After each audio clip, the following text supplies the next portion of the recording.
Gillo Michele, nato a Marcianise il 12/05/1975. Va bene. Risponda alle domande delle parti. Prego, pubblico ministero. Buongiorno signor Foncillo, le farò alcune domande preliminari. Senta, lei quando ha iniziato a collaborare con la giustizia? 9 agosto 2007. In quel periodo era libero o detenuto? Ero detenuto. Per quali reati era detenuto? E da quanto tempo? Dal 16 febbraio 2006 per omicidio delle cave. Quindi dal 16 febbraio 2006 era stato ininterrottamente detenuto? Ero detenuto dal 2002 agli arresti domiciliari presso Marcianise. Quindi, Poi il 16 febbraio 2006 sono stato tratto in arresto in carcere. Senta, rimasto dal febbraio 2006 al 9 agosto 2007 ininterrottamente detenuto? Sì. Anche dopo il 9 agosto 2007 è rimasto detenuto?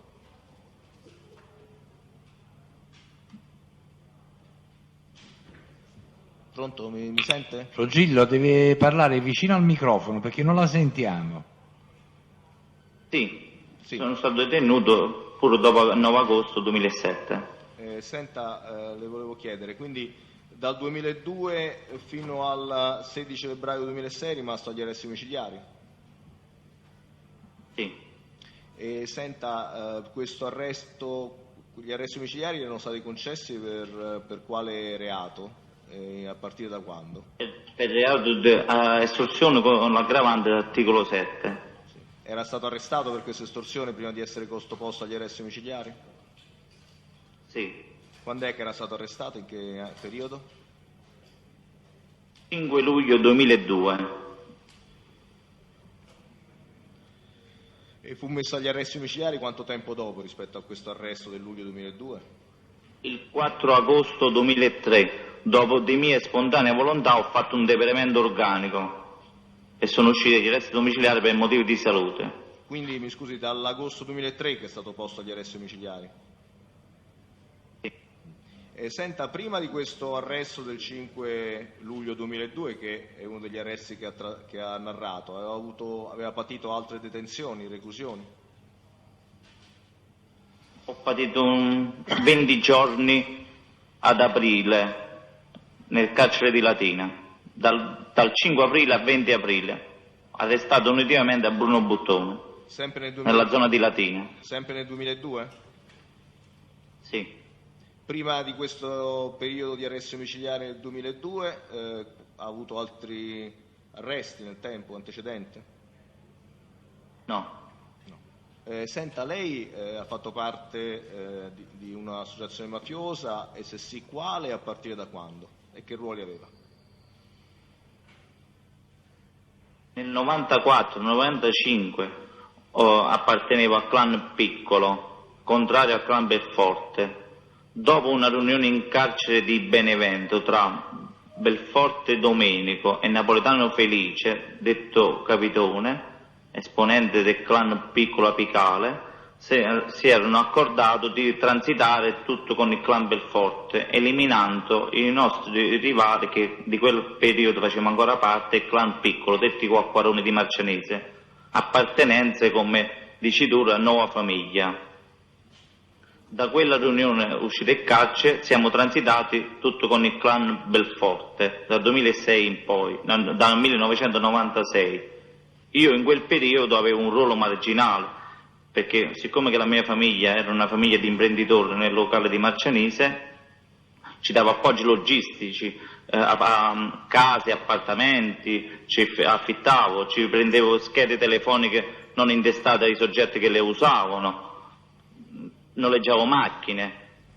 E poi un periodo successivo, dal 99, che dopo che erano stati molti omicidi nella zona, nel territorio, e nel territorio di Marcianise e Casale, e vennero arrestati tutti i capoclan del clan Belforte, ho avuto un ruolo apicale fino al mio arresto, nonostante avevo gli arresti domiciliari, unitamente a Trombetta Luigi, Buttone Bruno, Piccolo Gaetano detto Cineraiuolo, Mino Musone, dell'Avventura Antonio detto Conigli nel territorio di Caserta, Zarrillo Francesco detto Aserocchie, eccetera, eccetera, e tanti altri. Quindi lei originariamente dava appoggio logistico, la sua famiglia dava appoggio logistico e lei al gruppo dei cosiddetti Quacquaroni che apparteneva alla nuova famiglia. Volevo chiederle, il Belforte a quale gruppo Scusi, questa domanda che aveva fatto prima, poi però lei apparteneva quindi originariamente al gruppo dei Quacquarone, dei piccoli detto Quacquarone? Sì.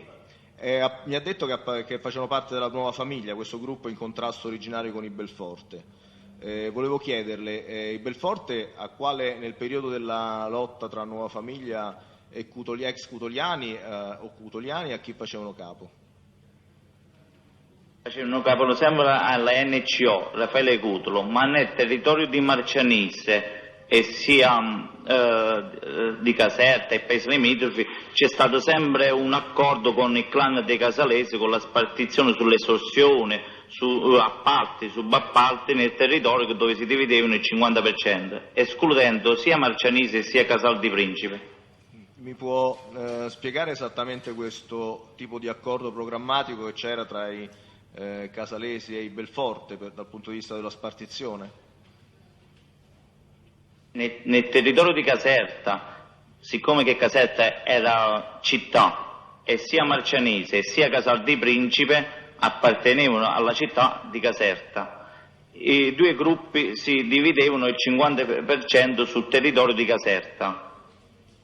Negli altri paesi limitrofi era suddiviso che Aversa, Orta di Atella, Gricignano, ci stavano gruppi dei Casalesi. Nel nostro territorio, dove dividevamo sempre il 50%, era nel territorio di Portico di Caserta, Macerata Campania, Curti, San Prisco, Casagiove e nei paesi limitrofi. Quindi il controllo diretto dei Belforte su quali territori operava, se può dettagliarcelo e spiegarcelo con chiarezza? Era Marcianise, Capotrise, San Nicola la Strata, Casagiove, Casapulla, Macerata Campania, Portico. E senta, su questi territori in cui vi era una condivisione, quindi una spartizione del territorio, che gli accordi come erano con i Casalesi, come erano strutturati? Erano strutturati che anche loro avevano un punto di riferimento su quel territorio che riuscivano a autogestire e ci incontravamo ogni settimana, vedevamo quale impresa era di Marcianise o quale di Casale o per nei paesi limitrofi e chi chiudeva questo appalto si prendeva la responsabilità di mandare il 50% sull'estorsione, appalti e subappalti. Quindi vi erano degli incontri periodici con gli esponenti del clan dei Casalesi? Sì, erano incontri periodici a secondo delle persone che stavano fuori. Senta, lei quindi è stato reggente del gruppo Belforte nel periodo, mi ha detto, dal 99 fino al suo arresto del 2002? Presidente, veramente forse mi sarò distratto. Sì. Ma non ha detto reggente, questa è una... Ci vuole spiegare meglio il suo ruolo in questa organizzazione criminale? Avevo un ruolo reggente del clan nella gestione generale, dove davo mandato insieme a Bruno Bottone, a Gino Trombetta. Io avevo personalmente la cassa del clan, facevo spese per gli avvocati, spese per gli affiliati, spese per mutua assistenza e per i familiari. Questo a partire da che data? In periodo dal 99 fino al mio arresto, fino al 2002, 5 luglio 2002. 5 luglio 2002, va bene, prego Pubblico Ministero. Senta, mi spiega l'elevazione del suo ruolo a partire dal 99, da quali ragioni è motivato, quali sono le ragioni per cui lei improvvisamente o comunque progressivamente diventa dal 99 reggente con questo ruolo che ha dettagliato? Divento reggente nel momento che vengono arrestati tutti i capoclan, a partire dal 98 Belforte Domenica, 99 Salvatore Belforte, Mino Musone e Pasquale Cirillo. e ci troviamo a gestire il clan io, Bruno Buttone e Gino Trombetta, con poteri decisionali, dove mi sono assunto le responsabilità con sentenze passate in giudicato. Senta, Froncillo, quante persone era composto orientativamente il clan Belforte nel momento in cui lei assume la reggenza, senza pretesa di esaustività? Una ventina di persone. Mi ha fatto un accenno, mi spiega esattamente com'era organizzata la questione del ritiro del denaro quando dalle persone che erano legate, che svolgevano lavori in uno dei due territori, essendo legate queste persone o per ragioni territoriali o per amicizia a uno dei due clan, come veniva organizzato esattamente il ritiro delle tangenti che riscuotevate? Sia voi sia il clan dei Casalesi, e dunque quali sono le ragioni di questi incontri periodici? Se mi può spiegare bene, lo ha detto però molto rapidamente, può essere un po' più preciso e dettagliato.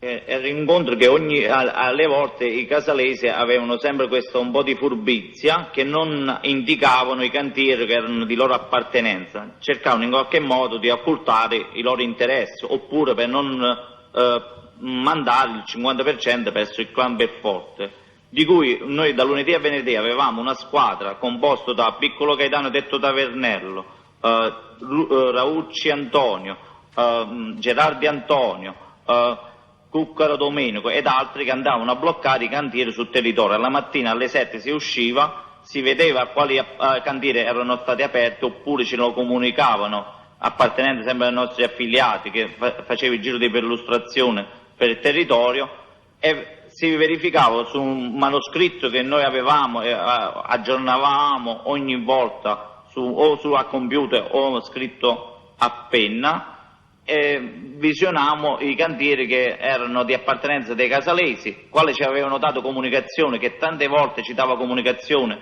sia Carlino Del Vecchio, sia Giuseppe Misso detto Caragalleggio, sia Zaccaria ci mandava in anticipo, sia i ragazzi di Iovine Antonio e tanti altri ci mandavano un preavviso su quel cantiere è nostro, l'abbiamo chiuso, faccio per esempio 30 milioni di lire e poi in euro, 30.000 euro, ti mandiamo 15.000 euro di differenza, e quindi ci andavano a loro appartenenza.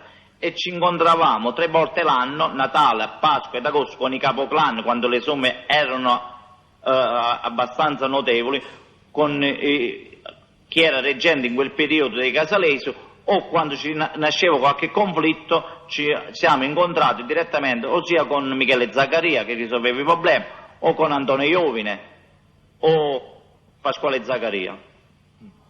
Ho capito. Mi scusi, quindi erano fissi questi 3 incontri l'anno sostanzialmente in cui facevate i conti del Sì, dare e avere? sostanzialmente sì, perché le somme erano abbastanza notevoli, perché loro avevano sempre una maggiore priorità, perché numerosi imprenditori provenivano dal territorio di Casale.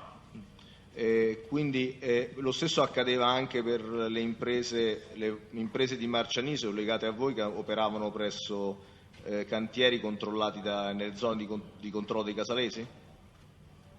Sì, nello stesso tempo anche in questi territori facevano la stessa cosa, ma noi con anticipo ci mandavano sempre la comunicazione. Loro tendevano un po' a mandare comunicazione, su 10 cantieri ne accusavano 3, poi era noi verificare, a bloccarli, e poi ci mettavamo d'accordo e ci mandavano la nostra divisione del 50%. Quindi il numero delle attività di impresa controllate, mi ha detto da parte dei Casalesi, era superiore a quello vostro sostanzialmente? Abbondantemente, perché loro avevano tutti i loro riferimenti, avevano creato delle vere e proprie imprese, e i veri imprenditori factotum per il clan dei Casalesi, che in buona sostanza, anche se ci mandavano il 2-3%, ma erano tutti, il ricavato erano del clan dei Casalesi. Senta, mi ha detto anche prima, ha fatto il discorso di settimanalmente voi vi incontravate con i reggenti del clan dei Casalesi. Quali erano i motivi per cui vi erano queste riunioni periodiche, settimanali o comunque fisse, o se non sono fisse me lo dice? Incontravamo anche perché loro avevano anche la gestione dei videopoker nel territorio, sia per dire di Marcianise e nei paesi limitrofi, e tante volte ci incontravamo che ci davano i soldi per noi per pagare gli stipendi agli affiliati nostri di appartenenza del clan Belforte. E poi per le estorsioni ci incontravamo, c'era un comune attenzione, perché aveva riferito sia Giuseppe Misso, sia Russo Massimo detto Paperino e tanti altri di tralasciare la vecchia guerra che era in conflitto con la NCO e Nuova Famiglia. Non si doveva sottostare alle vecchi rancori in NCO e Nuova Famiglia, non si doveva fare l'interesse della forza dell'ordine, ma bensì noi presenti di non farci la guerra, ma bensì condividere e dividere i proventi illeciti. Questo accordo di non belligeranza tra i casalesi già aderenti alla Nuova Famiglia e i Belforte già aderenti al NCO, quando è che diciamo sostanzialmente matura? Matura già quando ci sta la scissione di Salvatore Cantillo, detto Carusiello, Cantillo, Salvatore, perché in quel periodo fa la scissione con Bidognette, succedono numerosi omicidi e bombe nel territorio di Caserta, e da lì si parte che ci furono molti arresti, molti danni, che non si ricavavano più soldi per l'estorsione. C'è stato un accordo ben preciso che si incontrarono alla zona di Teverola, dove tutti i capoclan del clan Belforte e sia del clan dei Casalesi si sono incontrati a Teverola per un incontro e di condividere il 50%. Ci stava anche Domenico Frascogna, se non erro, ci stava Bonanno Gennaro del clan Belforte, Zaccaria Michele, Iovine Antonio, Napoletano Felice detto Capitone, ci stava Belforte Salvatore, Piccolo Andim detto Benur, e non mi ricordo il clan dei Casalesi, Mario Abbotto del clan dei Casalesi, Mario Caterino detto Mario Abbotto, e non mi ricordo tanti altri. Quindi di questo accordo lei ne ha avuto notizia sulla base delle comunicazioni interne al clan Belforte, o ha partecipato, ovvero ha presenziato, mi dica lei?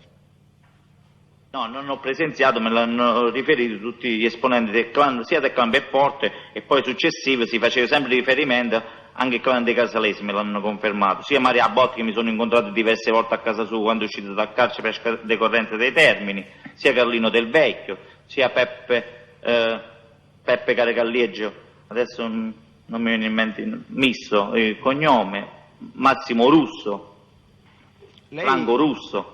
Lei all'interno, nei rapporti con il clan dei Casalesi e dei soggetti esponenti del clan dei Casalesi, aveva dei rapporti preferenziali, aveva avuto modo di frequentare, conoscere in carcere o fuori alcune persone in particolare, in cui ha maturato dei rapporti diretti più penetranti?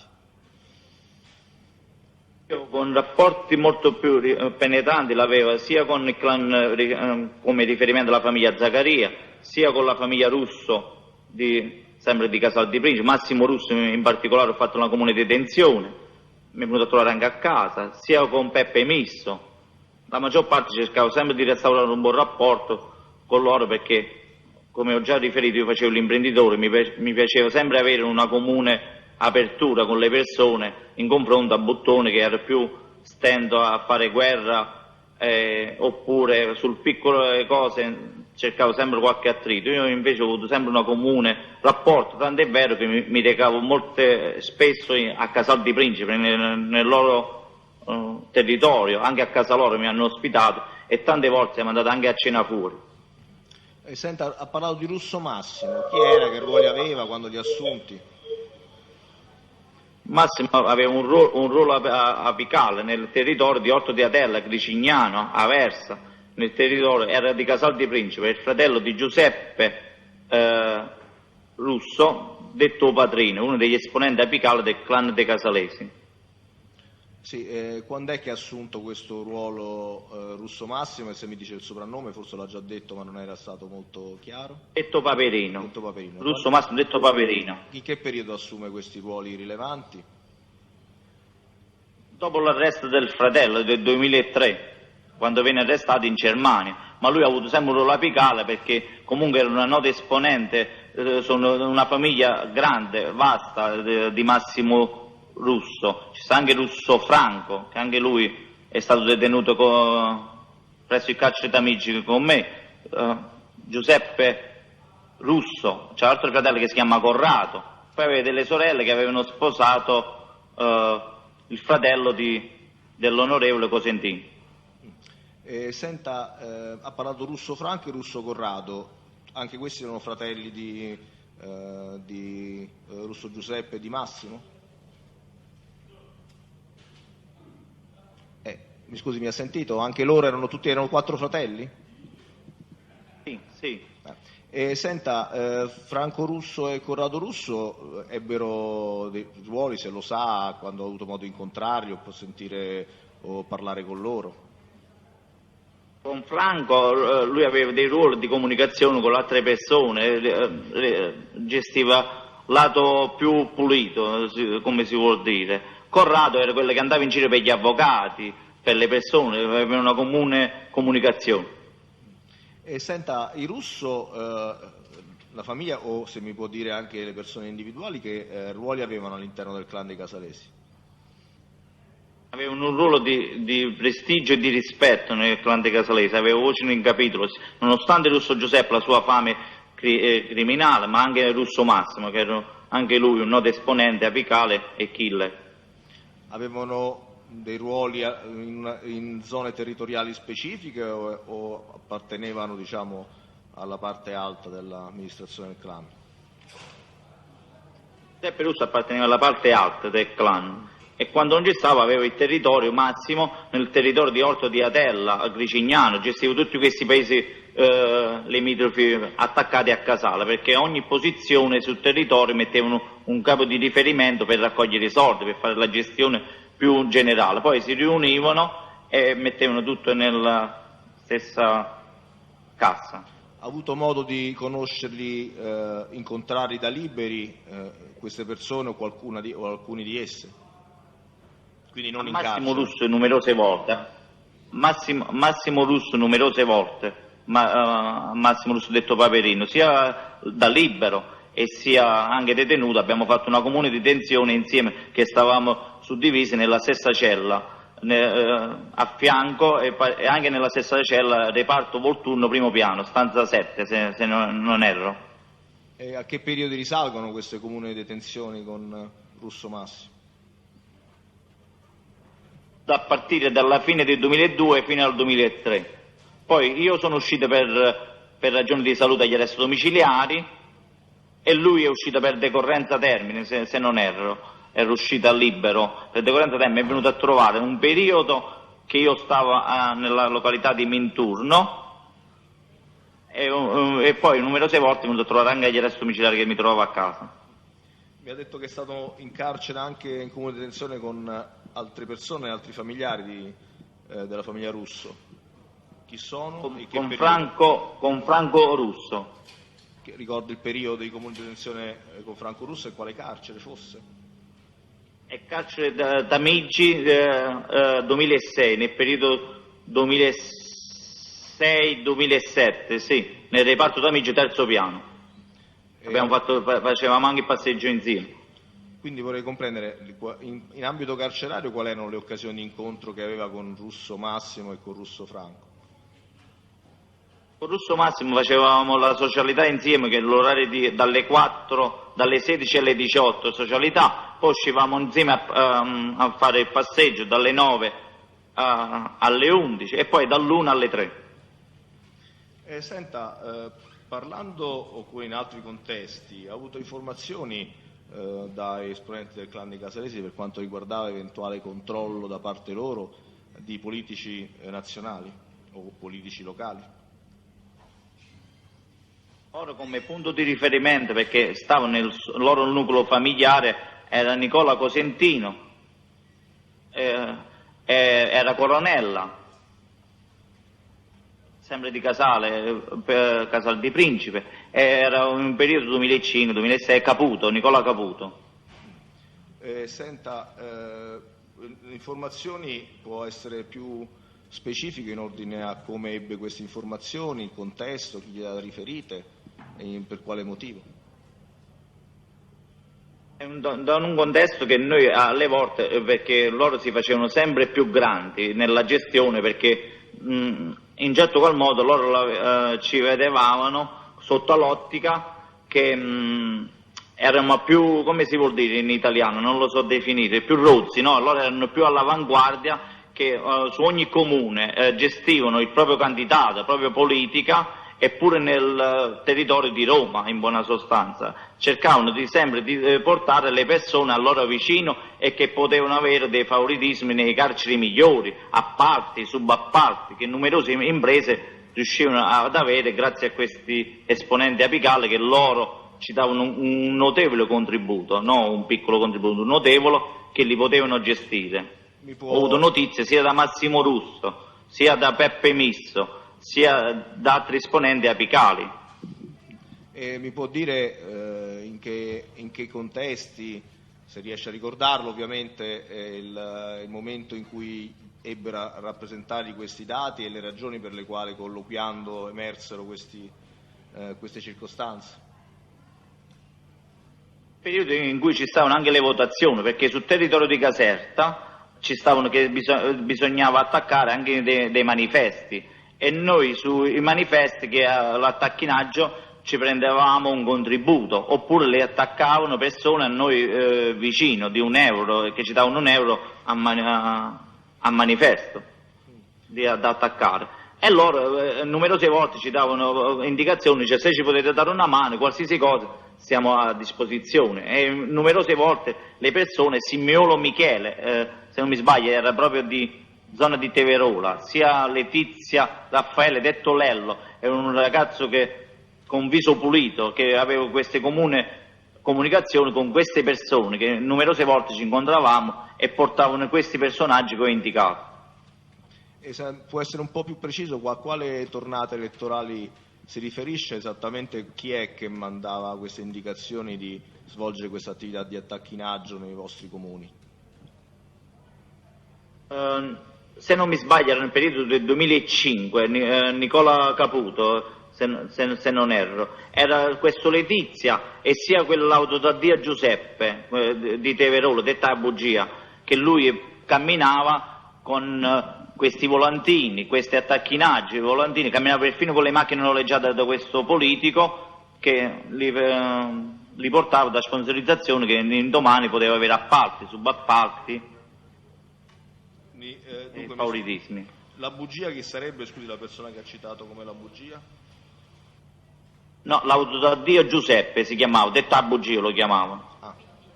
Era ex marito della direttrice Danti, direttrice del carcere di Santa Maria Capoese. Adanti? Sì.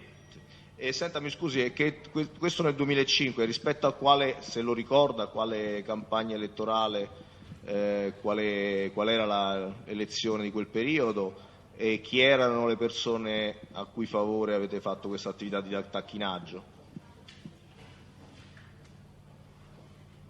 Ricordo precisamente a quale candidatura era. Mi ricordo quello là del 2001, se non era, di Coronella, che è stato fatto anche il tacchinaggio e tutto per il territorio di Caserta, non mi ricordo precisamente. Questa del 2001 che cos'era? Di che campagna elettorale era? Se lo ricorda. Sembra una campagna elettorale, però non mi ricordo adesso dove erano candidati, ma comunque c'è stata una grande pubblicità anche su questa persona che ho indicato. Chi è che le chiese, chi vi diede indicazioni di questa attività da svolgere di attacchinaggio per questa persona? Michele Simmuler di Teverola, che gestiva il reparto dei videogiochi, poker, e faceva parte a Iovine Mario, detto Fiffì, quella che stava a Roma. E quindi vi date questo incarico? Sì. Senta, voi avete diramato l'ordine conseguenzialmente? Stavano delle persone sul territorio di Caserta che facevano d'attacchinaggio, Antonio Della Ventura, detto Ocuniglio, e il suo gruppo che facevano attacchinaggio. Li ho mandati direttamente a persone a lui vicino oppure ai loro familiari, hanno fatto attacchinaggio nel territorio di Caserta. Senta, per comprendere, lei non si ricorda in questo momento a quali lezioni, almeno in via orientativa o salvo errori, si riferisse in questa attività di attacchinaggio?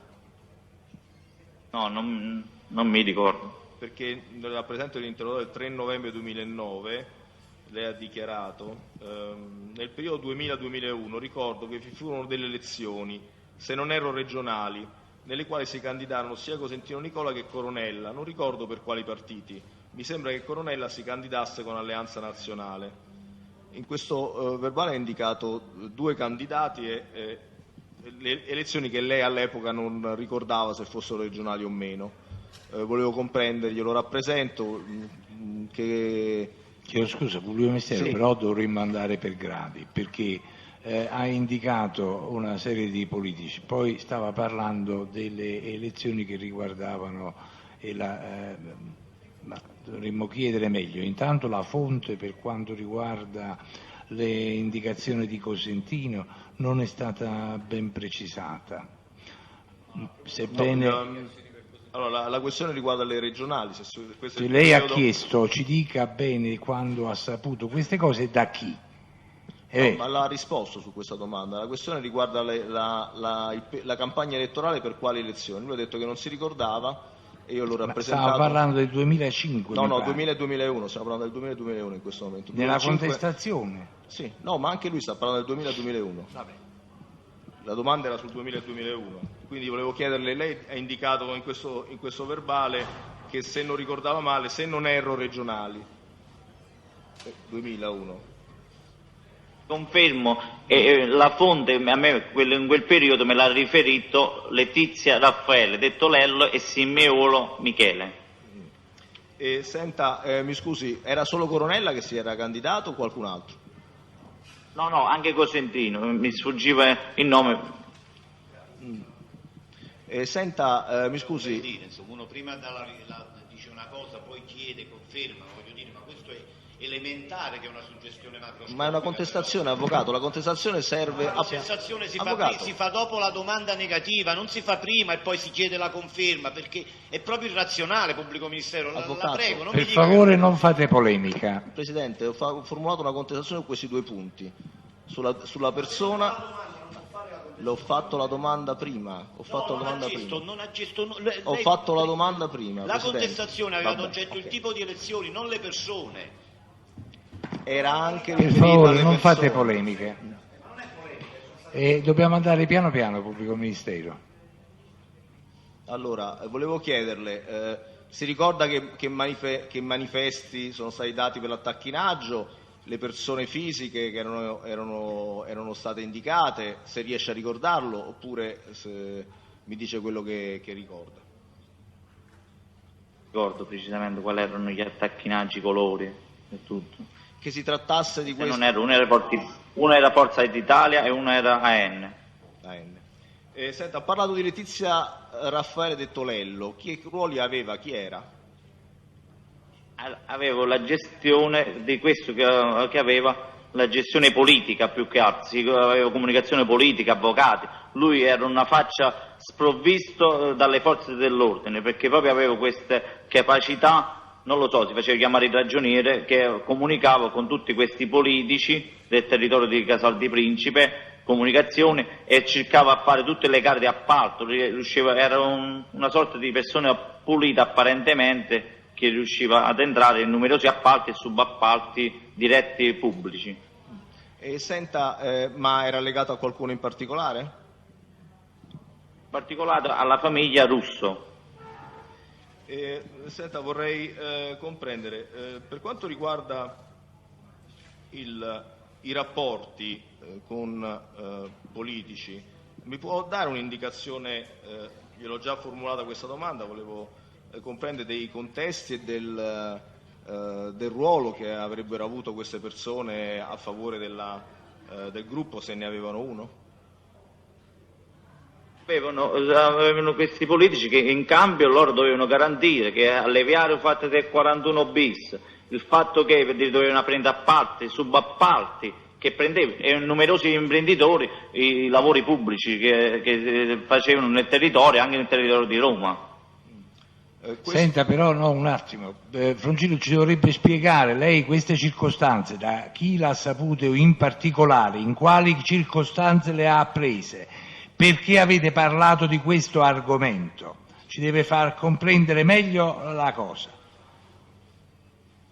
Questi argomenti era sempre nel periodo che stavamo in comune detenzione, sia nei reparti che alle volte stavamo a passeggio, nei reparti sia al reparto Volturno, sia al reparto Tamigi con Massimo Russo, con Beppe Missimo al reparto Tamigi quarto piano, nel periodo era dal 2003, 2004, 2005, 2006, nelle comuni detenzione che avevamo insieme, e sia nei periodi che ci stavano le votazioni. Quindi mi scusi, il periodo delle votazioni lei era libero?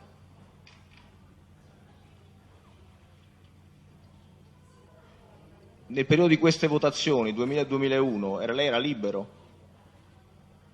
Sì, era libero. Quindi queste informazioni gliel'hanno rese in incontri in cui lei ha presenziato da libero? Sì, incontri che presenziavo da libero, che stavamo in giro, che facevano sia la spartizione dei soldi nei periodi delle estorsioni, e sia ci stavano queste votazioni che loro cercavano di dare il contributo a questi politici che si erano candidati per avere questi favoritismi che sono appena elencati. E senta, ricorda lei ha citato sia colloqui in carcere, sia quindi colloqui quando era libero. Ci può dare indicazioni di un incontro, se riesce a ricordarle un contesto di un incontro in cui e chi, soprattutto e per quale motivo, gli ha palesato questa particolare capacità del gruppo dei casalesi?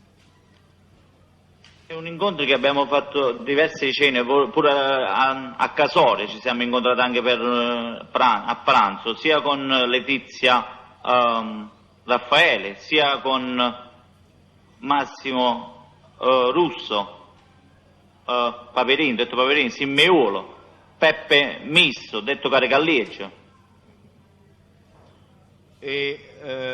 Il periodo ricorda il nome di un ristorante in cui vi siete incontrati, ha citato Casoria.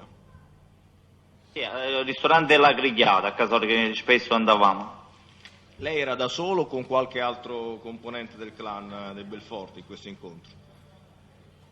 Stava anche Mimmo Cuccaro, Severi Francesco. Chi, scusi? E ci stava anche, se non erro, Pannullo Massimo. Chi, scusi, chi ha detto? Scusi, non ho capito. Il secondo nome che ha detto, non l'ho sentito. Pannullo Massimo, No, se non erro, pure c'è stato. Prima ha detto un altro nome. Severi Francesco. Severi Cuccaro Francesco. Domenico. Sta citando un incontro in particolare o uno dei tanti incontri che ha avuto lei? No, uno dei tanti incontri che in genere mi portava anche io a queste persone, e loro venivano sempre 4-5 persone, Simiolo Michele, sempre di Casaluce. E senta, mi scusi, vi incontravate spesso in questo ristorante La Grigliata di Casoria? E ogni tanto andavamo lì e ci incontravamo, perché non solo che pranzavamo, ma chiacchieravamo, prendevamo un po' di tempo, perché era una zona più distante sia il territorio di Caserta e stavamo più tranquilli. E senta, c'erano altre persone che ricorda del gruppo Belforte che comunque che partecipavano a questi incontri, in via generale? Se non era Trompetto, era pure che ha partecipato a qualche incontro. Non mi ricordo se pure Bruno Buttone oppure no, perché lui cercava sempre l'ala di guerra, non l'area di dire politico. Non mi ricordo precisamente. E senta, scusi, lei ha avuto ha avuto rapporti con Filippo Petruolo? Anche Filippo Petruolo, che era il territorio che lui gestiva per Clan Belforte nel territorio di Curti, Macerata Campania, e lui aveva anche lui molti rapporti con Romeo Stabile, la famiglia Romeo, che sono 3 fratelli, io mi ricordo solo il nome, poi conosco il padre e pure quell'altro fratello, non mi ricordo adesso i nomi, e anche lui è venuto a diverse riunioni politiche, perché anche lui lo chiamavano l'avvocato, gli piaceva il ruolo di politica, in parecchie riunioni ha partecipato anche lui. Questa persona, Filippo Petruolo, faceva parte di quale dei gruppi? Scusi, l'ha dato per scontato, però se può spiegarlo. Prima faceva parte del clan piccolo, detti Quacquaroni. Lui è un soggetto che viene storicamente dalla nuova famiglia. Il padre e la madre sono vittime di lupara bianca, Petrolo Domenico, e la mamma, non mi ricordo il cognome, Enzina, e conosceva già noti esponenti della nuova famiglia, tutte le persone. E poi è transitato come lui, come tutti quanti, è transitato con il clan Belforte. Senta, ha conosciuto una persona che si chiama De o di Filippo Carmine? Anche di Filippo Carmine, noto esponente dei Casalesi, che numerose volte ci siamo incontrati nelle riunioni, sempre a questo ristorante Grigliate, che era un factotum dei Casalesi, sia di Massimo Russo, sia di Peppe Misto, Caragalliegio, sia di Carlino del Vecchio e tanti altri. Senta, può spiegare, diciamo, per quale motivo esattamente se riesce a ricordare esattamente una riunione tra queste, e per quale motivo si entrò in questo discorso più direttamente riguardante la politica? Perché per loro la politica era importante, perché portavano i soldi, portavano la gestione generale, perché tenendo una persona sia nel comune dove uno sta, sia nel territorio su Roma, ci stanno dei privilegi su numerosi profitti che il clan era emancipato, avere delle leggi più agevoli sulla 488, su quei contributi che davano lo Stato per finanziamenti capannoni, attività per incentivi. Senza questi politici loro non riuscivano ad avere questi contributi. Questa 488 che cos'è, per quello che ovviamente lei sa e per quello che le hanno detto in particolare? Che cosa consentiva di fare? Consentiva di fare dei capannoni con i sovvenzionamenti di questa 488 che loro hanno beneficiato nel territorio di Orta di Atella, Teverola, che ci stava in quel periodo una miriade espansiva di capannoni.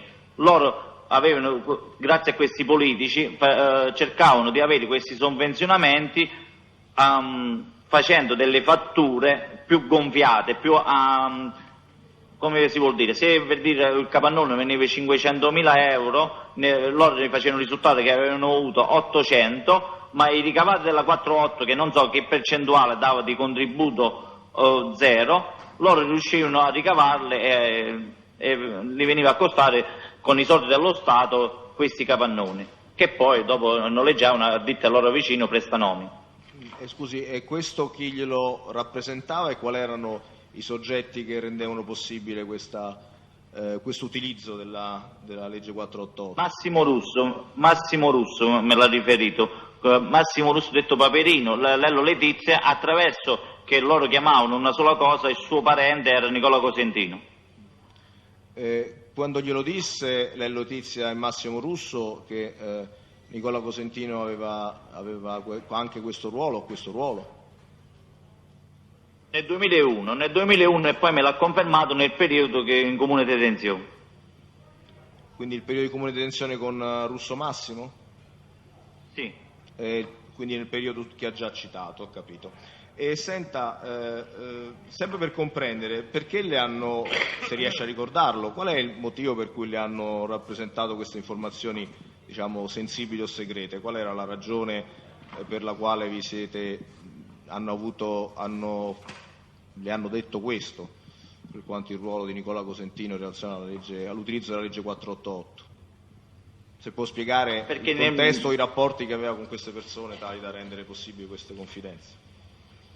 No, ci stava, a parte che si era creato un rapporto di familiarità, che facevamo sempre il colloquio anche insieme con la moglie che si chiama Margherita, la moglie di questo Massimo Paperino, aveva due figlie femminucce, anche io 2 figli, c'era nato un rapporto più che familiare. E noi, per dire, nel territorio di Marcianise portavamo un politico che si chiamava Filippo Fecondo, dove l'abbiamo votato delle votazioni, l'abbiamo fatto vincere le elezioni come sindaco nel territorio di Marcianise, e dietro a questi scambi di idee, scambi di parole, c'è nato questa familiarità. Tant'è vero che lui diceva che siccome che mio cognato Pasquale Russo aveva una ditta di gas piccola nel territorio di Marcianise, lui diceva là è una cosa mia, qualsiasi cosa hai bisogno, c'è i miei cognati che si chiamano della Vestana Gas, nel territorio di Aversa, e che erano imparentati con Nicola Cosentino. Dice qualsiasi cosa, lei una sola cosa mia, lui parlava così in gergo, qualsiasi cosa hai bisogno, se serve qualche cosa ti faccio avere a buon prezzo, perché lui e Diana Giuseppe, sembrano un altro esponente del clan dei Casalesi come imprenditore nel territorio di Casale, prendevano delle navi, non lo so se di contrabbando, se di navi, prendevano un buon prezzo e che potevano favorire anche sul mercato. Lui sarebbe la persona che ci ha dato come lui insieme a Diana Giuseppe? Giuseppe Russo, Russo Massimo. Russo Massimo. Senta, poi parleremo un attimo di Diana Giuseppe per spiegare meglio chi era. Volevo chiederle, in relazione a queste informazioni che lei ebbe sia da libero che in carcere, vi era un modo che era stato palesato, una metodologia per realizzare dei profitti in modo diverso rispetto a attività più propriamente militare?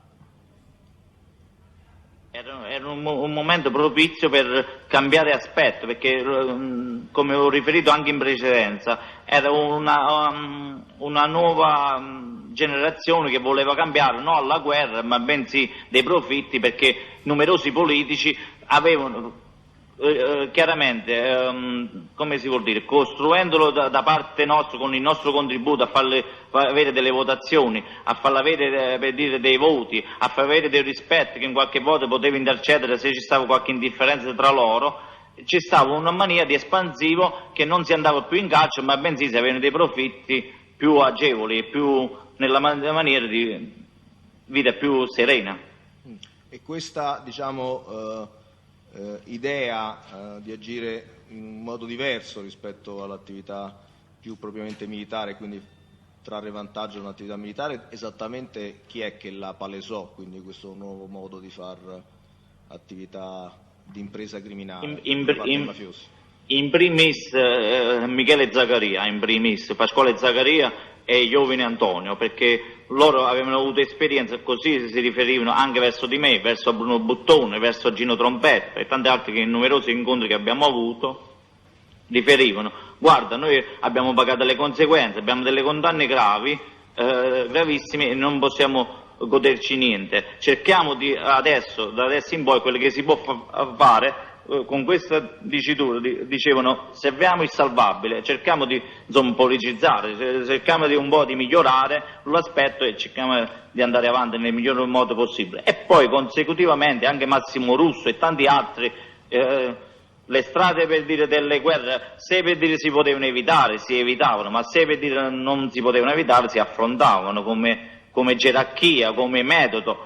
Però l'ala di 30 anni fa era completamente cambiata, perché avevano capito che l'unico profitto era portare i politici e prendere delle leggi, delle normative che prevedevano e portando i loro candidati, chiaramente, come adesso che mi viene in mente anche Nicola Ferraro. Insomma, ci ho dato un notevole contributo anche io a Marcianese. Senta, chi è che le disse i nomi delle persone, dei politici che potevano fungere da perno, e quali nomi furono fatti esattamente?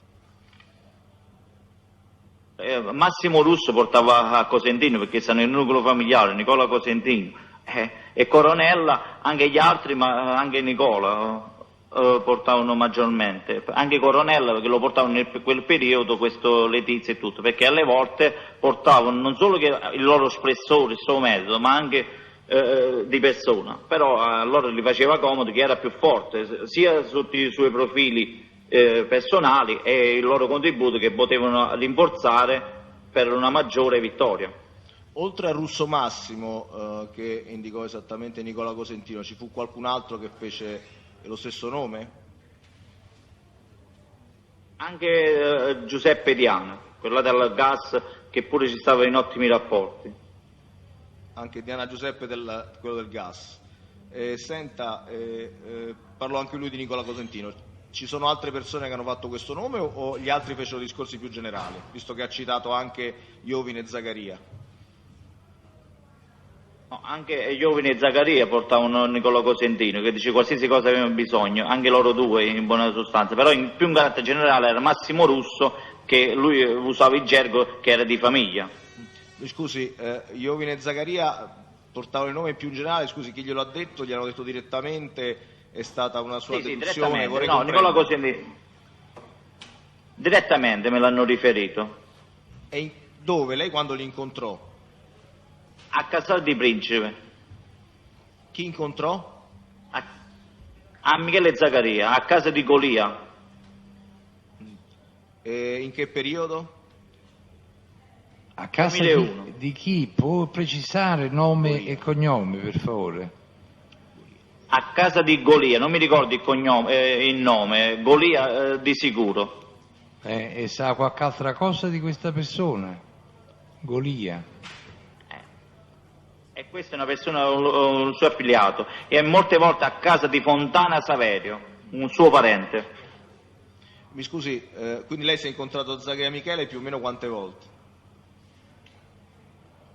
Diverse volte, adesso non so indicare i numeri, ma diverse volte mi sono incontrato. Mi scusi, io ho compreso che Zaccaria Michele e Iovine Antonio avevano fatto un discorso generale sulla questione relativa alla necessità di cambiare approccio, come ha già riferito. Ci furono anche quindi dei nomi riferiti da costoro, oppure, e se sì, come mi è parso che abbia detto, vorrei comprendere in particolare con Michele Zaccaria come è uscita questa indicazione nominativa. È uscito in base, non mi ricordo precisamente, in base a un discorso sempre di carattere generale sulla politica, sulle persone. E in carattere generale in un altro incontro dove c'è stato sia Oninno e sia Michele Zaccaria. Quest'altro incontro in cui lei incontrò Oninno, Iovine Antonio e Michele Zaccaria, a che periodo risale? Sempre in quel periodo del 2000-2001. E per quali motivi si era incontrato con Zaccaria più di una volta, più di 2 volte, e anche con Antonio Iovine e Michele Zaccaria? Qual era il motivo per cui si era giunti a questi plurimi incontri? No, in genere ci incontravamo quasi periodicamente anche con loro, ma in molte volte nascevano dei piccole incongruenze sia da parte dei loro affiliati e sia da parte nostra, sempre sul discorso di estorsione, appalti e gestione, però come ho riferito già in precedenza cercavano sempre di mediare e di non avere in conflitto e cercavano di avere una comunicazione diretta e di risolvere il problema in buona sostanza. Mi spiega i motivi, se può entrare sullo specifico, i motivi per cui si è incontrato in queste occasioni con i latitanti?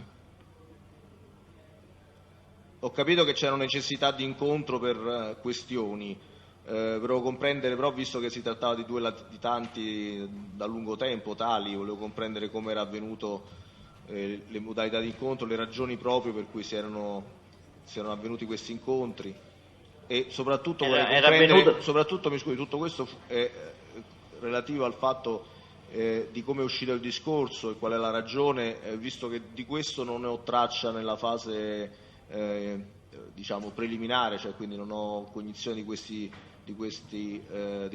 fatti che lei sta raccontando nella fase delle indagini preliminari, quindi nella fase degli interrogatori pregressi. Quindi volevo comprendere un po' di più su questa vicenda che racconta oggi.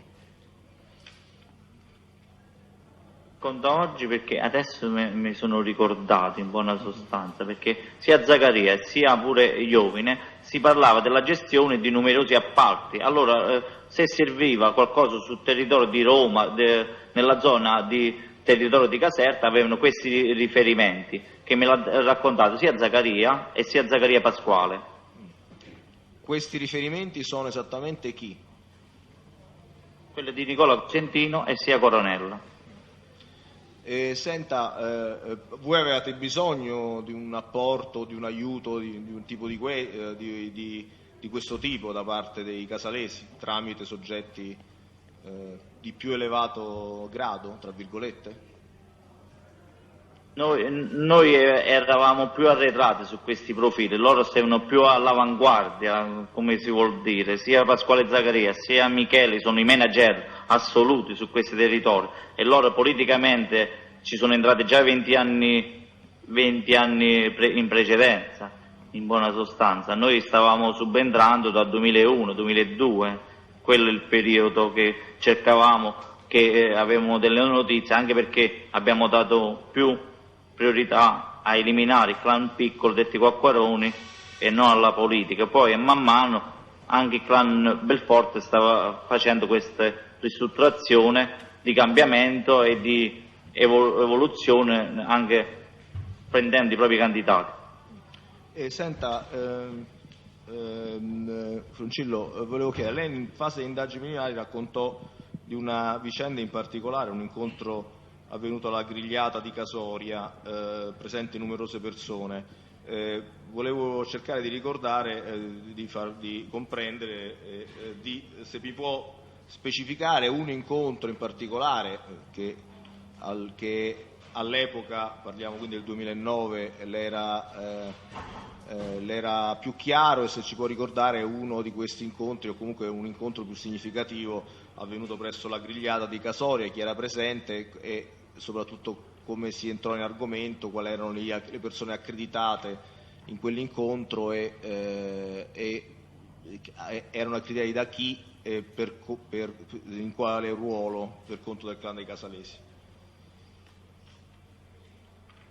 Se riesce a ricordare. Accreditato era Massimo Peppe Misso, detto Caricalliegge, Simiolo Michele, era Lello Letizio Raffaele, non mi ricordo precisamente tanti altri perché è passato un lasso di tempo, però confermo l'interrogatorio che ho rilasciato. Sì, mi scusi, nell'interrogatorio fece altri nomi, glielo rappresento, quindi contestazione al ricordo, sempre il 3 novembre 2009, lei altri nomi oltre questi, disse: tornando al voto del 2000-2001, in occasione di una cena tenutasi nel ristorante La Grigliata di Casoria, in via Nazionale delle Puglie, si tenne un incontro reso necessario per gli accordi spartitori delle estorsioni tra il clan Belforte e il clan dei Casalesi, incontro Presidente, di cui mi perdoni, ho già fatto cenno. Pubblico Ministero, è un'interruzione. Non so, chiederei al collegio di verificare la possibilità del PM di contestare il contenuto del 3 novembre 2009 rispetto a una circostanza mai riferita dal collaboratore di giustizia nell'ambito del semestre che abbiamo appreso essere iniziato il 9 agosto del 2007. Qui abbiamo un verbale del 3 novembre 2009. Quindi credo che non sia possibile, atteso il tenore degli arresti giurisprudenziali sul punto, effettuare contestazioni con riferimento a questo verbale. È l'unico limite che la Corte di Cassazione ha mantenuto rispetto alle dichiarazioni tardive. Può depositare una... Premetto che il dato, che ovviamente per ragioni di sintesi non ho fatto riferimento al primo verbale. Il primo verbale è esattamente il verbale di interrogatorio, un interrogatorio di specificazione, che è esattamente quello che prevede la legge. Il primo verbale di cui l'interrogatorio così viene a essere originato: ricevo lettura dalle dichiarazioni rese nel corso dell'interrogatorio del 29 gennaio 2008 nella parte in cui riferisco del ruolo di Letizia Raffaele detto Lello per il clan dei Casalesi e in particolare del suo rapporto con Cosentino e Coronella. Quindi nell'interrogatorio del 29 gennaio 2008, se Presidente... Perfetto, ma non sì, ma non c'entra la grigliata, ecco, il ristorante, l'incontro. Nel senso che nell'interrogatorio in fase collaborativa del 29 gennaio 2008 e l'interrogatorio... Allora, se deposita un attimo questi verbali, sì, certo, perché al fine della decisione il Tribunale li vorrebbe controllare. Sì, solo su questo punto è fisiologico e naturale che le dichiarazioni rese nel periodo illustrativo della collaborazione non siano analitiche, ma siano per riferimenti e per ricostruzione generale, che ovviamente gli interrogatori successivi siano specificativi della circostanza, questo in via generale, rappresentando peraltro che anche laddove si possa ritenere che la specificazione è totalmente innovativa rispetto a quello riferito in via generale, che ovviamente poi deve essere necessariamente specificato, non vi è preclusione per procedere alle contestazioni secondo quelle che sono le indicazioni della Corte di Cassazione, ma vi è ovviamente l'apprezzamento del giudice rispetto all'eventuale tardività, che è una tardività di tipo totalmente innovativo, cioè un argomento mai trattato di quelli fondamentali e quindi neanche di settore. Consegno i due interrogatori.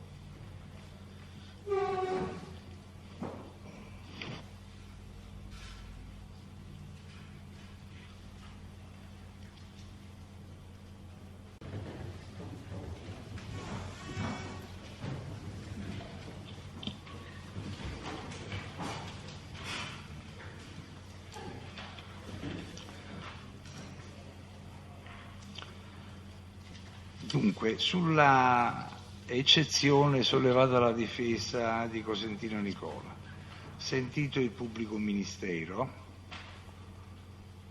rileva che effettivamente esiste in giurisprudenza questo principio secondo cui la previsione della inutilizzabilità delle dichiarazioni rese dal collaborante decorsi 180 giorni dalla manifestazione della volontà di collaborare non si applica a quelle dichiarazioni rese come precisazione ed integrazione che siano state sollecitate dagli inquirenti a chiarimento ulteriore di episodi già riferiti nei termini di legge, sempre che non conducano ad individuare episodi criminosi nuovi o diversi o ulteriori soggetti responsabili degli episodi già denunciati. Ora però il punto è se questa del ristorante di Casoria sia specificativa e di che cosa. Ci sono stati offerti all'esame i verbali del 29 gennaio 2008 e del 4 febbraio 2008, che sono entrambi nel semestre, e poi quello 3 novembre 2009. Ora, nel verbale del 29 gennaio 2008 si fa un riferimento a un incontro, a una riunione, ma non è in un ristorante, bensì in un altro luogo. Quindi non è la riunione poi del ristorante.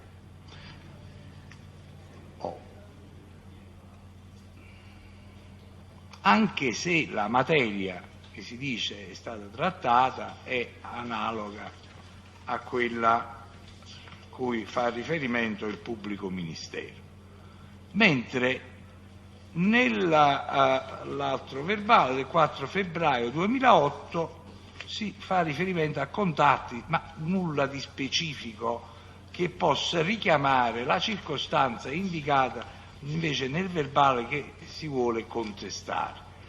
Il Tribunale peraltro rileva che all'inizio della deposizione, la fase iniziale della deposizione,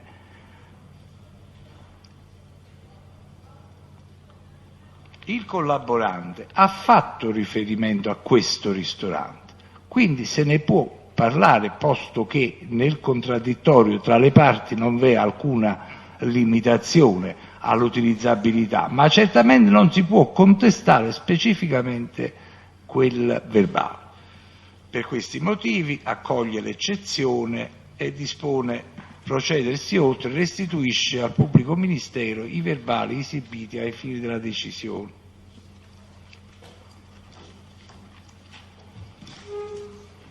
Allora, se possiamo verificare il collegamento.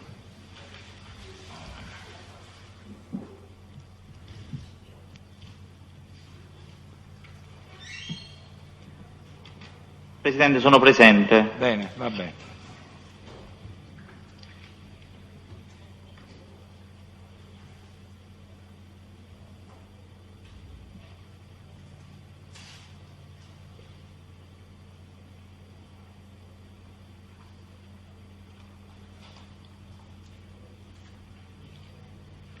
Ha detto anche, il collaborante, ha detto anche con chi si incontrava e dove si trovava questo ristorante, nella fase iniziale, perciò chiedevo prima della stenotipia.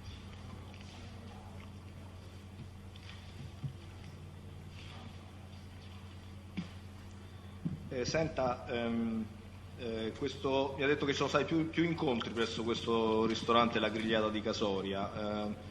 Mi può ricordare più o meno il periodo? Stiamo parlando sempre del periodo in cui era libero? Nel periodo libero che comprende tra il 2000 fino al 2002. Senta, mi ha detto che queste elezioni si sono tenute in che periodo esattamente? 2001. 2001. E in relazione a queste elezioni se ne è parlato durante una di queste riunioni presso la Grigliata di Casoria?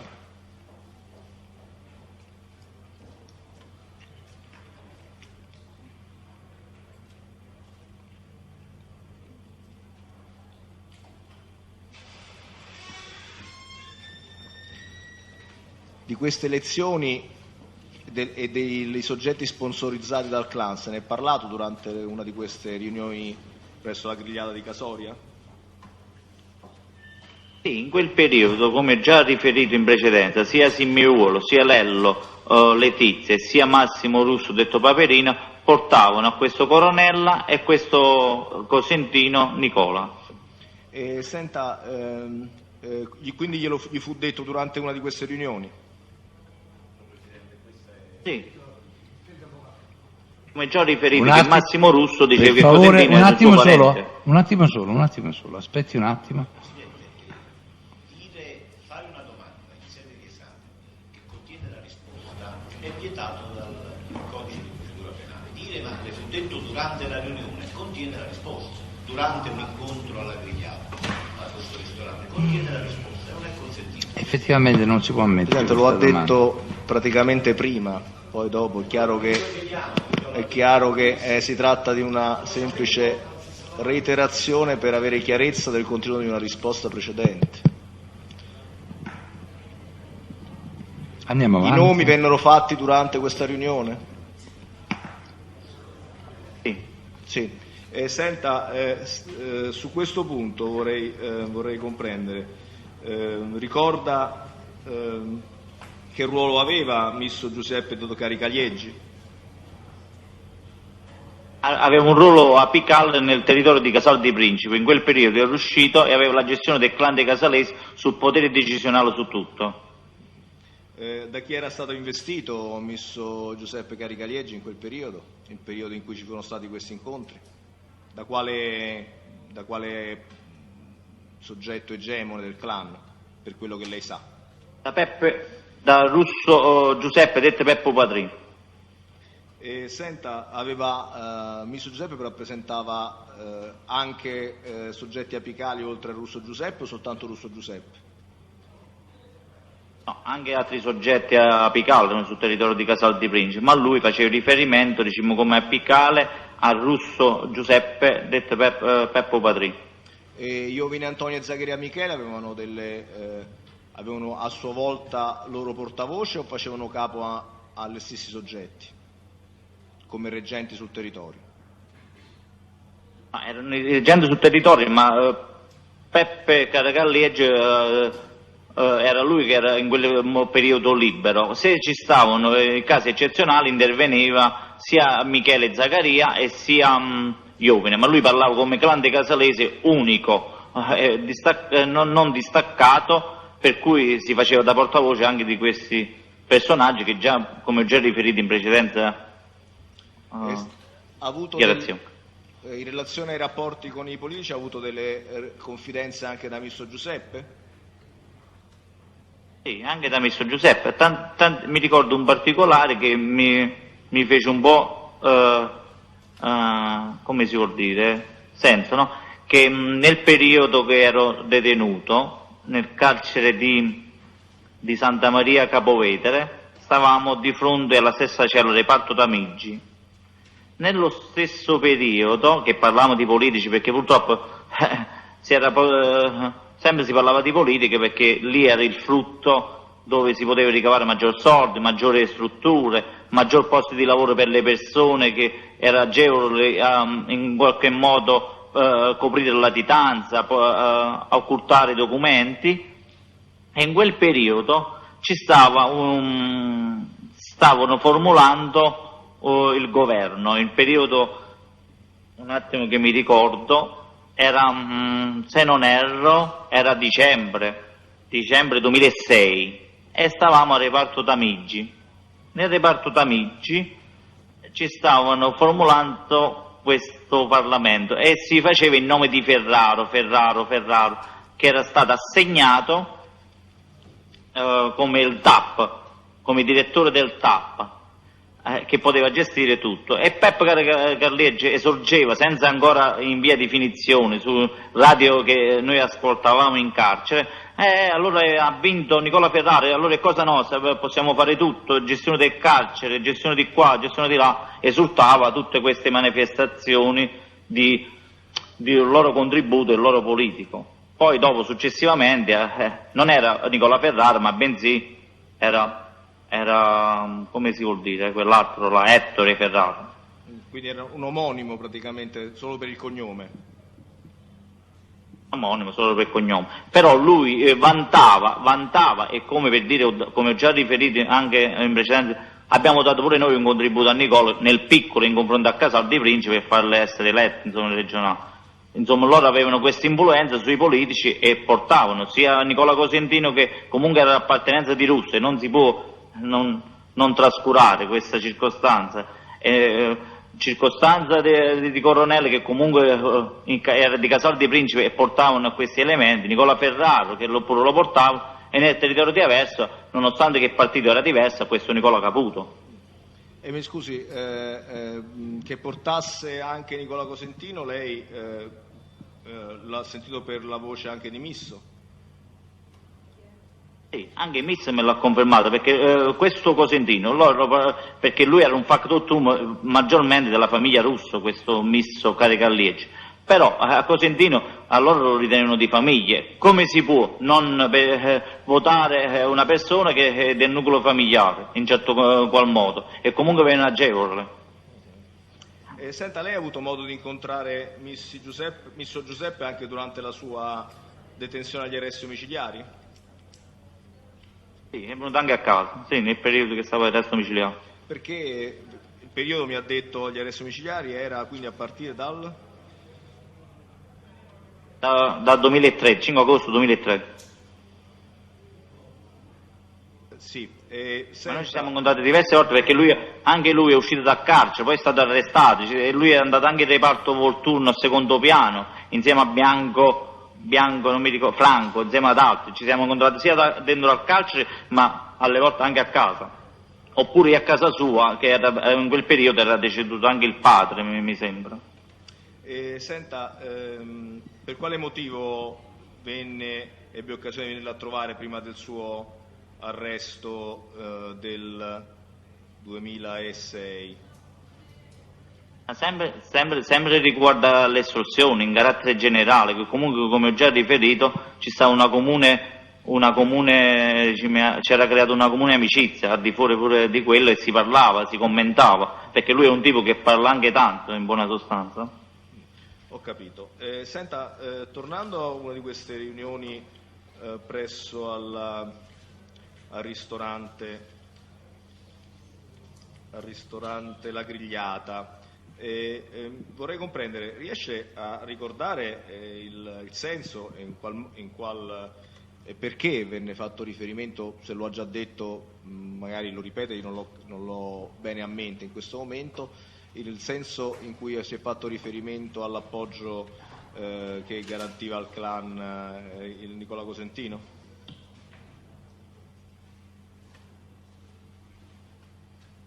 Non ho capito la domanda. In che contesto, in che momento di uno di questi incontri si è fatto riferimento a questo legame tra Nicola Cosentino e il clan, da parte delle persone che ha citato?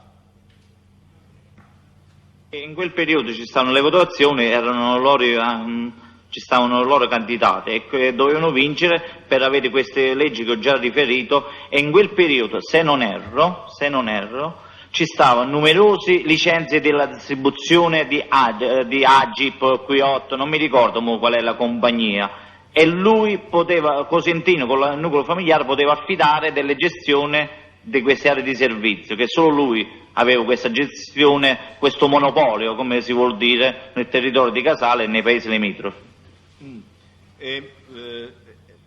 Esattamente mi spiega questo monopolio, chi gliel'ha detto e in che cosa consisteva questo monopolio per queste aree di servizio, cosa poteva garantire Nicola Cosentino, se ci spiega bene.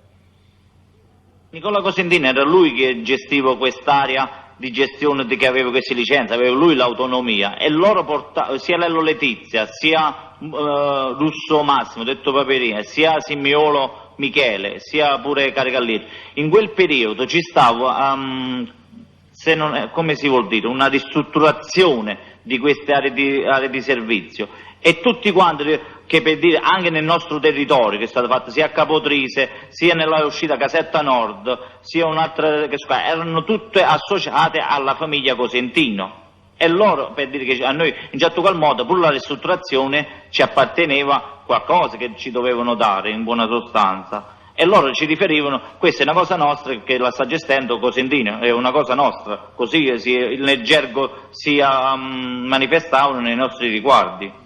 Chi è che disse che era una cosa loro e la stava gestendo Cosentino?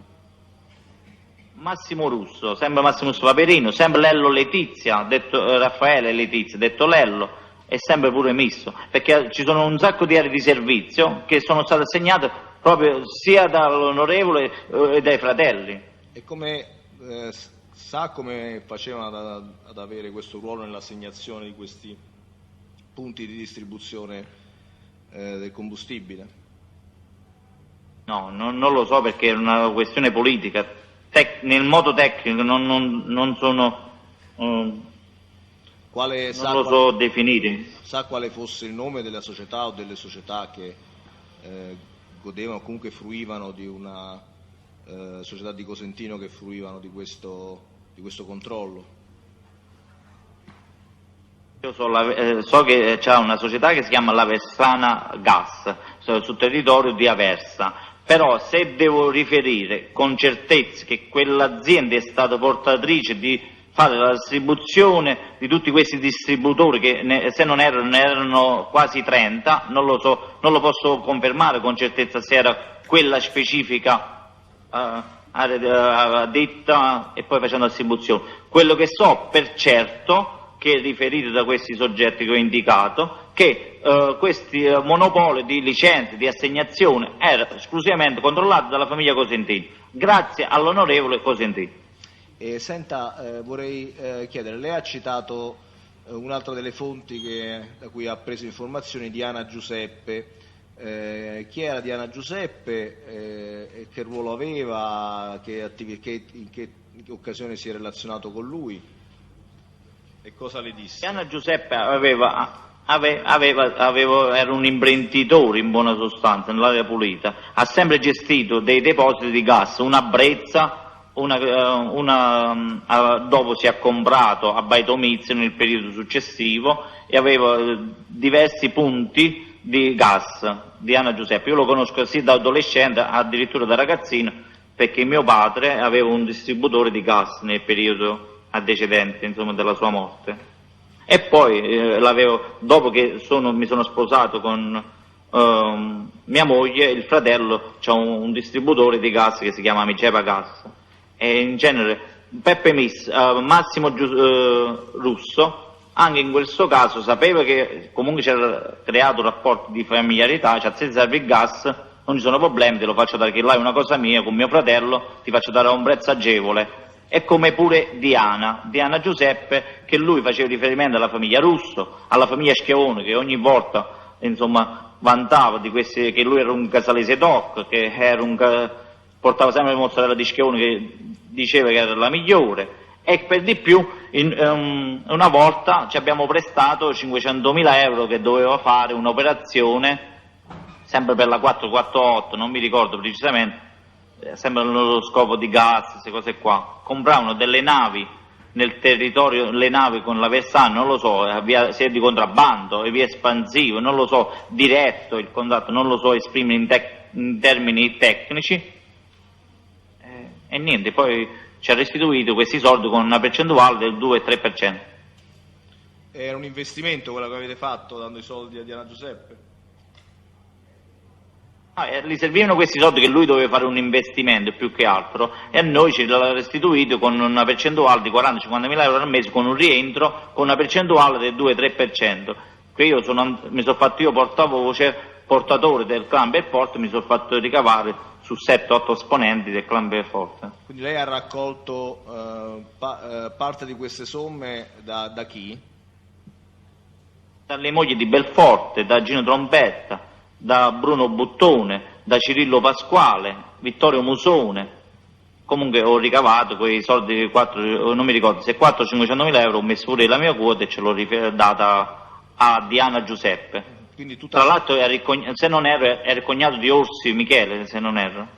Il cognato di Orsi Michele. Senta, questa somma fu data in contanti a lui? Sì. E questa somma poi fu restituita regolarmente con questa percentuale in aggiunta?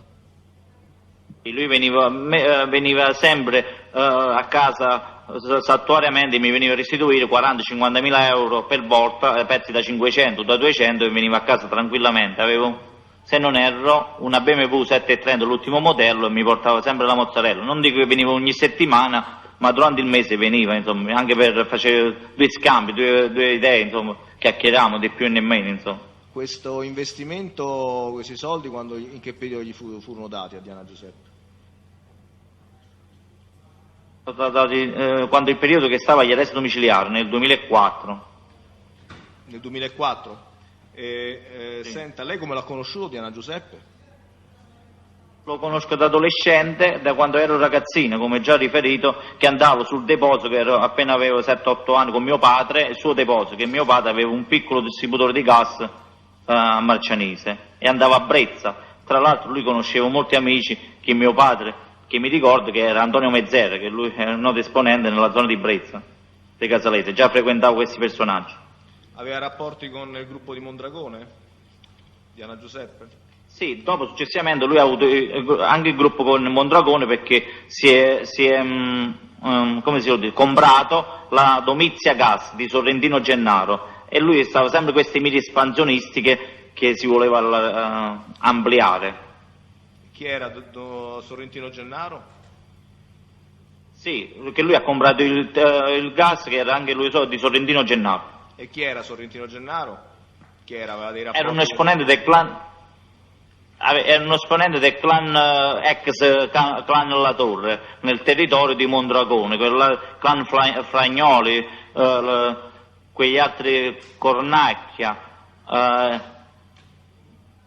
Bova, avevo un rapporto con Bova Giovanni e con Bova il fratello, non mi ricordo adesso precisi nomi, altri nomi che adesso mi sfugge nome e cognome. E senta, Pagliuca. Lei ha avuto, conosceva Tommaso Nuzzo? Tommaso Nuzzo, anche in questo caso l'ho conosciuto, è un altro esponente del clan de Zaccaria, in particolare, che ci sono stati dei conflitti con Peppe Diana, perché come ho già riferito, non mi ricordo, in precedenti interrogatori, questo Peppe Diana andava a fare il mercato un po' scorretto, siccome che aveva queste mire espansionistiche, aveva una somma di fronte a Tommaso Nuzzi ed altri sproporzionata, e poteva garantire un prezzo inferiore sul mercato, andava un po' in conflitto con Tommaso Nuzzo sul territorio di San Prisco, che questo Diana si aveva assorbito la vecchia Abate Gas di San Prisco, è confinante con Tommaso Nuzzo. In tutto questo creava un po' di disagio, perché Tommaso stava andando alla peggiore, che non vendeva più perché metteva un prezzo di ribasso.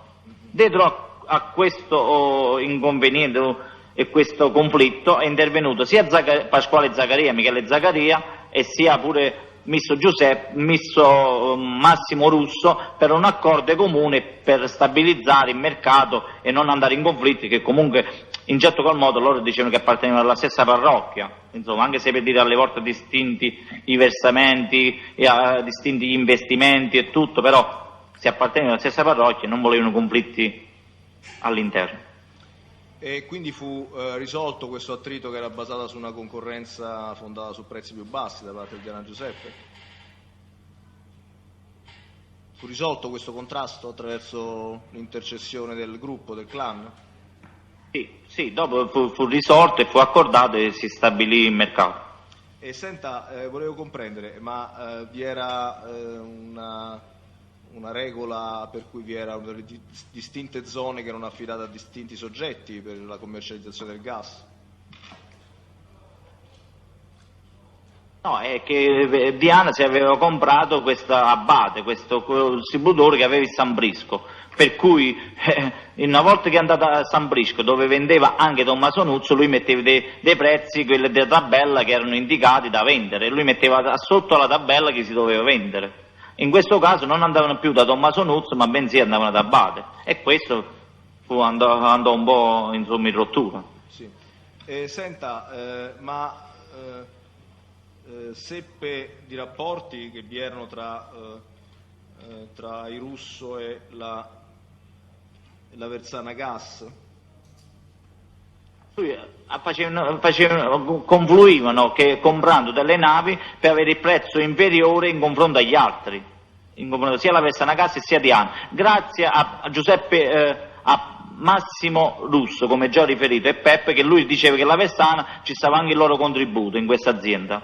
Quindi che di Cosentino, della famiglia Cosentino. Quindi il Russo Massimo della Versana che diceva che c'era il suo contributo, il loro contributo, mi faccio capire bene? Cioè di chi era? Sì, avevano il loro contributo dei soldi sulla Versana Gas, per cui dice qualsiasi cosa hai bisogno non ci sono problemi, perché si ritenevano di famiglia, come già riferiti in tutti questi miei interrogatori.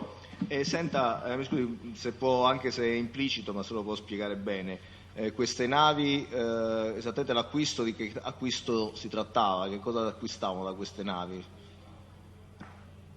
Gas diretto, non lo so se è di contrabbando, se andavano per dire, non lo so, alla Libia, per dire, faccio un esempio, dove loro parlavano di navi che avevano un prezzo inferiore agli altri perché compravano a navi intere. Io non comprendo, perché tecnicamente non sono del mestiere, però così si esprimevano.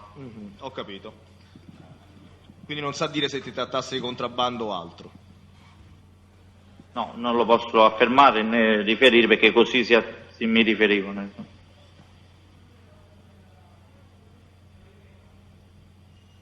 Senta, volevo chiederle,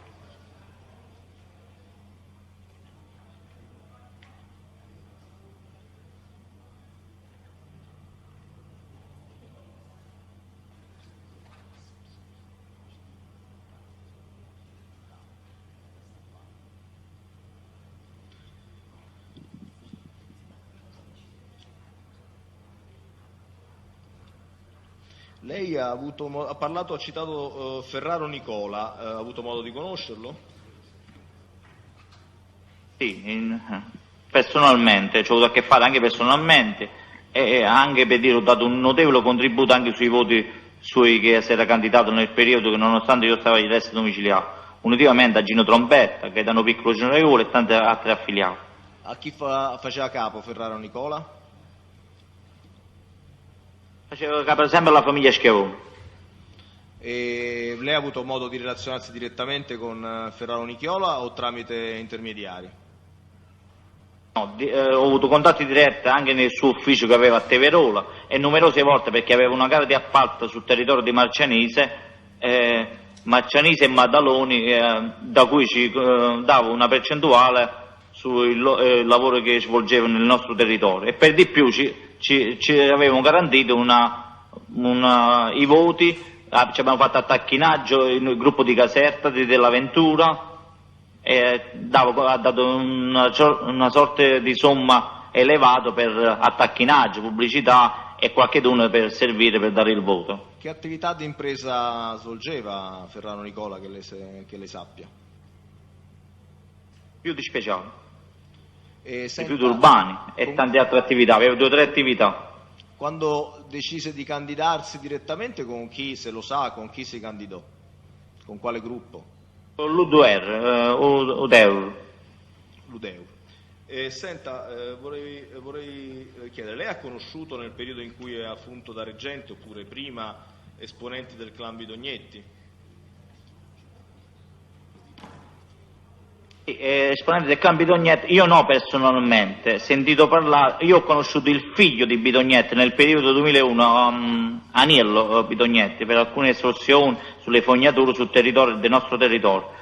Poi il mio gruppo, che era libero in quel periodo del 2004 e 2005, io ero in arresto domiciliare, più che avevano una comune libertà e comunicazione, hanno avuto con Luigi Guida, detto Drink, che era esponente apicale del clan Bidognetti, e sempre su Nicola Ferraro, lui e diversi politici voleva gestire lui in carattere generale questa, sia Nicola Ferraro sia da altri. Però da quella che è mia conoscenza, Gino Trombetti, che a quel momento era il capo apicale, che era più soggetto libero unitamente a Piccolo Gaetano, detto generale classe 59, non sono stati alle richieste che Luigi Guida aveva richiesto. Ricorda quando fu arrestato Bidognetti Aniello? In che periodo? Era un periodo che prima che l'ho arrestato, lui era uscito con decorrenza dei termini, nel 2000 se non erro, aveva una punta bianco. 2001, non mi ricordo.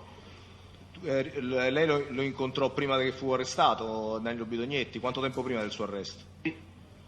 Sì, qualche mese prima, sì. Quindi non riesce... o se non era addirittura, no, non riesco a focalizzare la data, ma se non era addirittura, mi sembra che era latitante, non mi ricordo precisamente, comunque l'ho incontrato un paio di volte, non di più. Ho capito, quindi non si ricorda esattamente l'anno in cui l'ha incontrato e quindi no. L'anno in cui fu arrestato. No.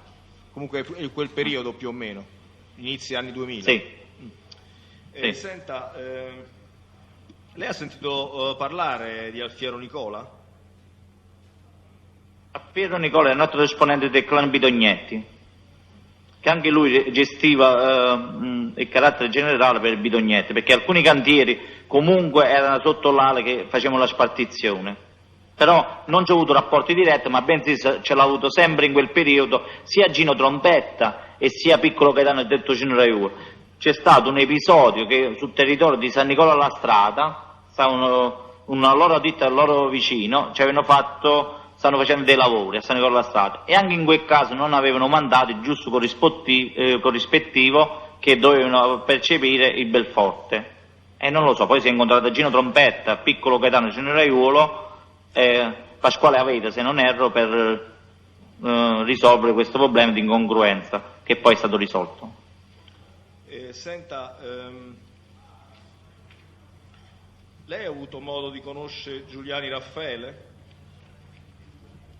Giuliani Raffaele, lui sì, personalmente, e anche tutto il gruppo di Marcianise, ma anche di Casale, perché lui è di origine di Marcianise, marcianisana, e aveva numerose proprietà anche in Marcianise, e lui è nella zona di territorio di Orta di Atella, se non erro, e anche lui fece riferimento a nota politici sia Cosentino e sia Coronella.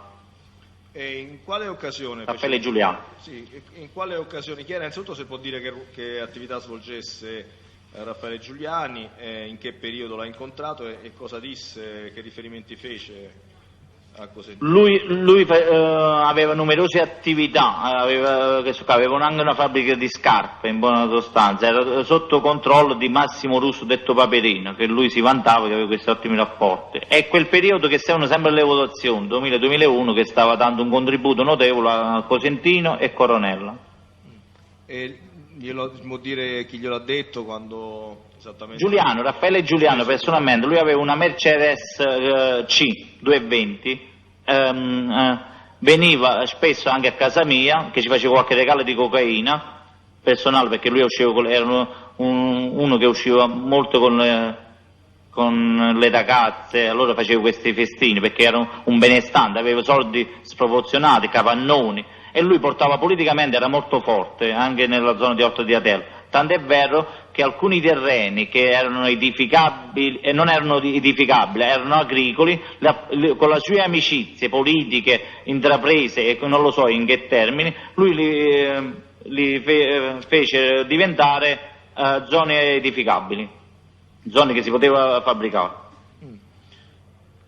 Senta, questo per l'interesse di chi le aveva trasformate?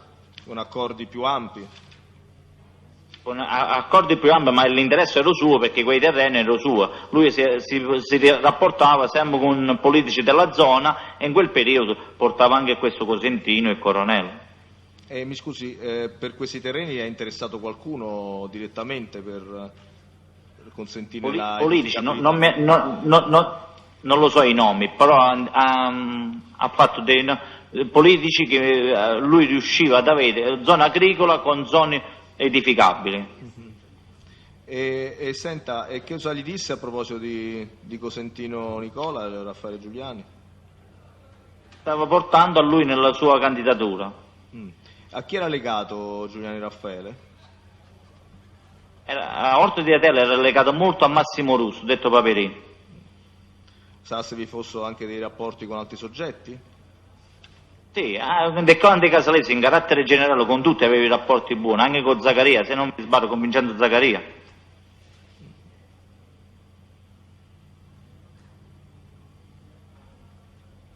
E senta, per quanto riguarda l'attività lavorativa su questi terreni da edificare, da trasformare in terreni edificatori, chi è che aveva ipotizzato, ovvero a chi aveva affidato i lavori? Il Raffaele Giuliani?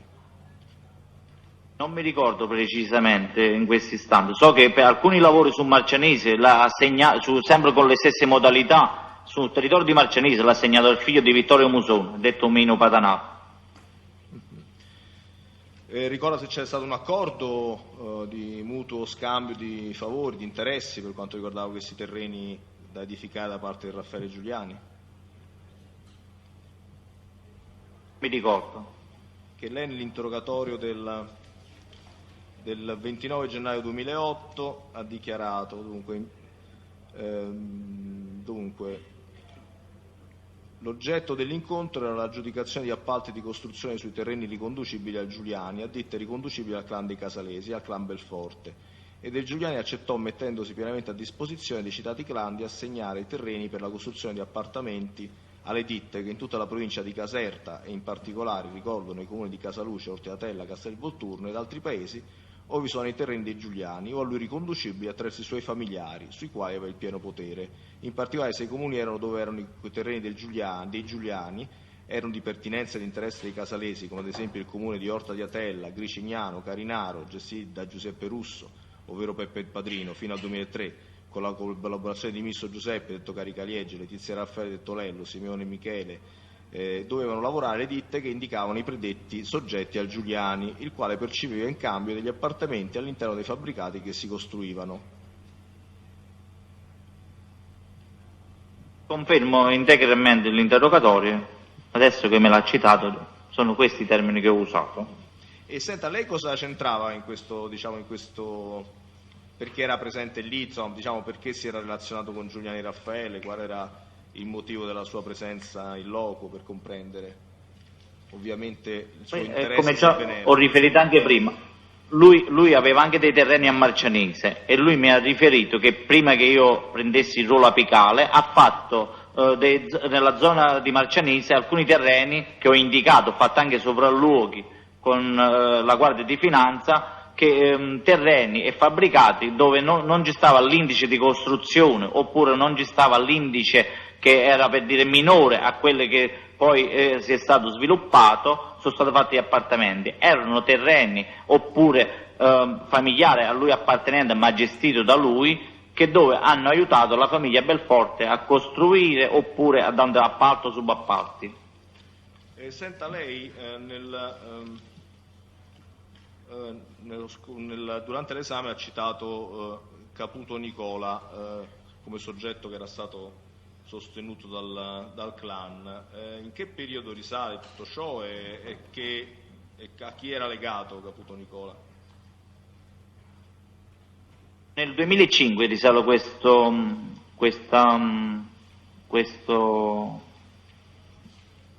votazioni.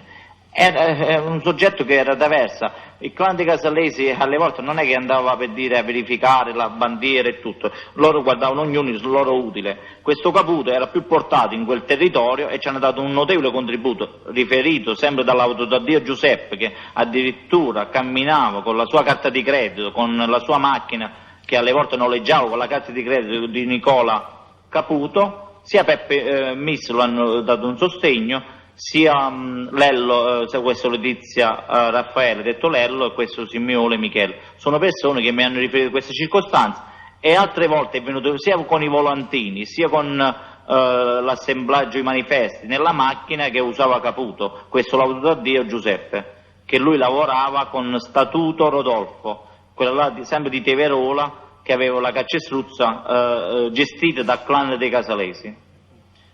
Senta, Laudadio aveva rapporti familiari con qualcuno?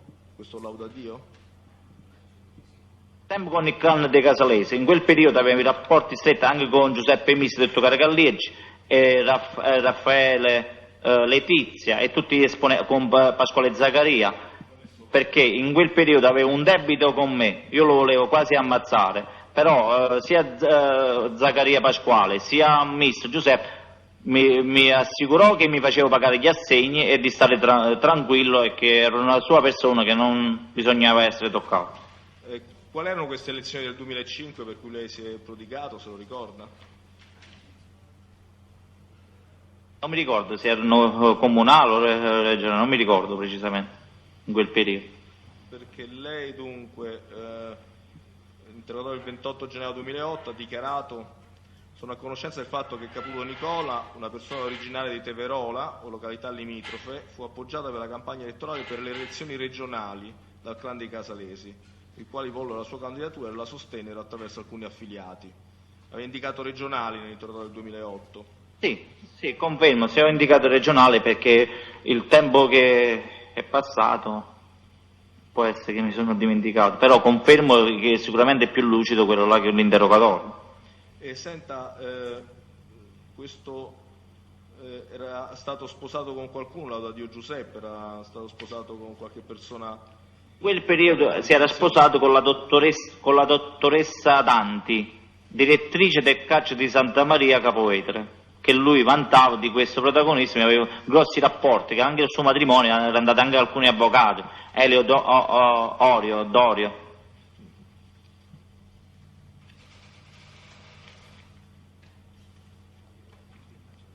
Senta, poiché lei ha detto che Diana Giuseppe era il cognato di Orsi, lei ha avuto modo di conoscerli, gli Orsi? No, io non ho avuto modo di conoscerli, però avevano un consorzio e che erano molto potenti grazie ai Casalesi, erano quotati dai Casalesi. Questo chi glielo disse?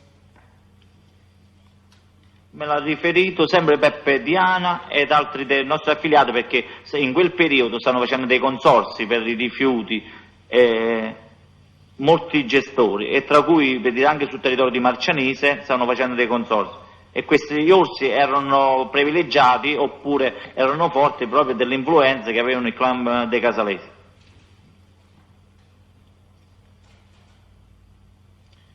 Senta, lei ha parlato, all'inizio le avevo fatto una domanda su quanti erano i suoi affiliati liberi quando lei assunse il comando, per il fatto che molti dei capi erano detenuti. Mi ha indicato 20 affiliati, si riferiva ai soggetti liberi? Soltanto questi 20 affiliati? Liberi. E i detenuti quanti erano del clan Belforte, orientativamente, senza neanche qui indicarli tutti? Quanti erano? Orientativamente dalla lista erano una quarantina, una cinquantina. Dalla lista che io avevo i manoscritti, che io mensilmente li retribuivo il mensile per spese carcerate, spese avvocate, spese di mutua assistenza familiare. Senta, quindi praticamente più o meno le spese correnti, cioè quelle degli stipendi degli affiliati al clan Belforte, quanto ammontava al mese più o meno, orientativamente? Tanto 80.000 euro al mese. 90, secondo pure delle fonti che avevamo delle casse, insomma, in buona sostanza. E poi avevamo il bonus Natale a Pasqua ed Agosto, insomma, che variava in base al soggetto, che poteva partire da un minimo di 5.000, 10.000 euro, ma pure a 50.000 euro come quota, come i Belforti, faccio per dire. Senta, se può essere un più preciso, lei mi ha parlato oggi in udienza del fatto che ebbe a ricevere informazioni su Cosentino Nicola anche da Zaccaria Michele. Può dirmi come avvenivano gli incontri con Zaccaria Michele, quali erano le cautele, se ve ne erano, preliminari a questi incontri? Facevano attendere 3-4 ore, ti portavano da un posto all'altro e ti cambiavano continuamente una macchina, 2 macchine, e ti portavano Michele Fontana, in buona sostanza, proprio nel suo rifugio segreto, insomma. E questi spostamenti, come Michele Fontana ha un soprannome? Sì, detto sceriffo. Detto sceriffo. E senta, questi spostamenti, scusi, avvenivano in modo tale che lei potesse vedere o non vedeva i luoghi dove veniva condotto? No, in verità a me non mi hanno fatto mai abbassare, a qualcheduno so che hanno fatto abbassare, siccome che sempre, come ho già riferito, c'era nata una comune amicizia sia con Fontana, Michele, sia con Pasquale Zaccaria, ci incontravamo anche a Caserta numerose volte, uscivamo insieme con lui, Salvatore Nobis, che altro? Comunque Pasquale Fontana, allora c'era nato veramente un rapporto di fiduciario. Chiaramente, sempre con precauzione, ti facevano attendere un'ora, poi ti portavano a un posto di una calcestruzzo oppure di un terreno dei camion, poi ti portavano a casa di un'altra persona e poi ti facevano pervenire che arrivava una telefonata e ti portavano a destinazione. Mi scusi, lei seguiva delle cautele per l'ipotesi che potesse trattarsi una trappola quando incontrava Zaccaria Michele o si fidava? No, ogni volta, diciamo, per precauzione, anche se per dire io non pensavo al negativo in base al rapporto restaurato, però usavo le precauzioni che mi indicavano il mio clan. Facevo mettere come postazione, mi facevo venire a prendere a casa, ma per di più la macchina sua la facevo aspettare sotto casa mia, in buona sostanza, e andavo con la mia macchina, che lui comunque si doveva ritirare per la mia macchina. La mia famiglia l'avevano vista e pure i miei affiliati sapevano dove stava andando. Ho capito, quindi queste erano le cautele che seguiva, informava le persone alle vicine sul fatto che stava uscendo praticamente, e che era la persona che l'era venuta a prendere. Stavo uscendo, dove mi stavo recando, lo sapevano pure le mogli di Belforti, che in quel periodo erano loro le reggenze, e non onde di evitare i sospetti, perché alle volte potevano nascere anche dei sospetti, che potevo spartire qualcosa sotto banco con la famiglia Zaccaria, perché comunque c'era stato un comune rapporto molto più stretto del solito. Allora, prima che io andassi all'appuntamento, davo preavviso con tutte le indicazioni di come muovermi. Ho capito. Accordato con loro, in buona sostanza. Sì. E senta, riesce a ricordare com'è visto che non ne ha parlato prima di oggi, riesce a ricordare come uscì il nome di Nicola Cosentino in questo incontro con Zaccaria? Ricordo perché su un periodo di 2001 era stato, che ho fatto che loro avevano molti politici, non so, su un rapporto, se non mi sbaglio, del fatto della fogna, che stava facendo un loro affiliato oppure una ditta riconducibile a loro nel 2001, che era di Diana sempre, però non mi ricordo adesso il nome precisamente, perché di Diana a Casale ce ne sono tanti. Ho detto rupazzato, ma adesso non mi ricordo i nomi, che era una ditta riconducibile a loro, in buona sostanza. E in quel periodo mi sembra, se non vado errato, questi qua avevano avuto un problema sull'antimafia, perché il padre pare che mi sembra che era avuto un avviso di garanzia e tutto, e se non erro, per quello indicò Cosentino che stavano facendo per avere l'antimafia. Cioè, per avere l'antimafia in che senso? Per avere un buon esito? Aveva il certificato, per avere un rilascio di un certificato antimafia per l'attività pubblica che aveva su Marcianese, che ce la volevano bloccare. Non mi ricordo precisamente nel dettaglio, mi sfugge il ricordo, in verità, però... Cioè, mi scusi, mi sfugge quale ricordo le sfugge e di quale ricordo è sicuro? No, il ricordo che non era cosa, no, del fatto del ricordo dettagliato dell'antimafia, adesso in questi istanti dell'antimafia, che serviva a questo Diane, e lui aveva incaricato Cosentino, perché lui lo portava Cosentino a Zaccaria, sia Pasquale sia pure Michele. E questo glielo disse Zaccaria Michele? Sì. Senta, scusi, volevo comprendere, a voi che cosa interessava la questione dell'antimafia di questo Diana? O a lei in particolare, qual era l'utilità di sapere la ragione per cui siete entrati in questo argomento? Perché stavo facendo un grosso lavoro sul territorio di Marcianise, stavo facendo la fogna sul territorio di Marcianise per le strade, e si appaltava 30 miliardi, 30 milioni di vecchie lire, insomma, pure 15 miliardi, insomma. Non mi ricordo, è una bella somma consistente, e quale Michele il valore, la gestiva lui personalmente. Vorrei capire, 15, non ho capito, la somma qual era, visto che ha dato un po' di valori, qual era la somma di questi lavori più o meno? O 30 miliardi o 15 milioni, non mi ricordo, ma adesso vado in confusione su lire e l'euro, insomma, ma era abbastanza notevole la cifra. Quindi vorrei capire, o 15 milioni di euro o 30 miliardi, questo è il concetto? L'ordine di grandezza? Sì. Ho capito. E quindi praticamente l'argomento... Perché si parla di tutta la rete fognaria di Marcianise. Ho capito. E questo sarebbe lo stato di denaro che sarebbe entrato nelle vostre casse, totalmente o parzialmente? No, noi abbiamo preso una quota del 2-3%, quello che si accordava 1%, 2%, perché era una ditta riconducibile a Zaccaria, e lui aveva una maggiore influenza e gestione generale. Quindi in questo caso vi spettava il 2-3% del valore dell'importo dell'affidamento? Però l'impresa era sua, in buona sostanza, faceva solo di facciata questo Diana, o Rupazzati come lo chiamavano, di Contrano. Sì, senta, furono garantiti poi queste somme, arrivarono alla cassa del clan? Sì, è Natale, a Pasqua ed agosto, arrivano 3 porto l'anno. Senta, volevo chiederle, lei ha fatto riferimento durante il suo esame rapidamente alla questione dei trasferimenti, ha parlato di trasferimenti in carcere, mi spiega bene che cosa intendeva, quando l'ha preso e da chi? Trasferimento di in carcere, mi ricordo che in un periodo che stava 2006, che stava proprio con Russo Franco nel carcere di Tamigi, terzo piano. Mi ricordo che mi aveva riferito che il fratello era stato trasferito a carcere di San Gimignano di Firenze, mi ricordo. Era un carcere agevole per uscire dal carcere con l'aiuto di Cosentino. Russo, chi era? Russo Giuseppe, chi era il fratello?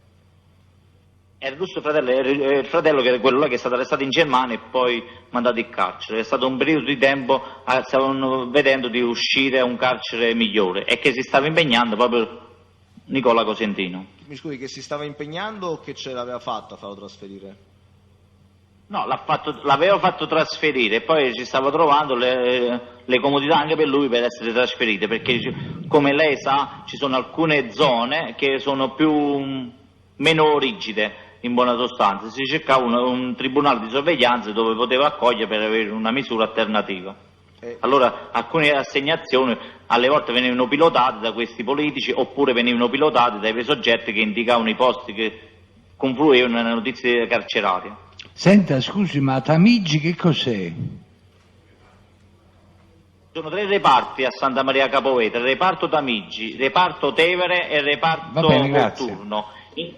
Sì, solo per precisione, è chiaro. Senta, vorrei comprendere, Russo Franco stava cercando anche lui di ottenere un vantaggio di questo tipo? Sì. Questo glielo disse Russo Franco. E per quanto riguarda, non ho capito, Russo Giuseppe, non ho capito veramente se era stato trasferito grazie a Nicola Cosentino, oppure si stava cercando di farlo trasferire grazie a Nicola Cosentino.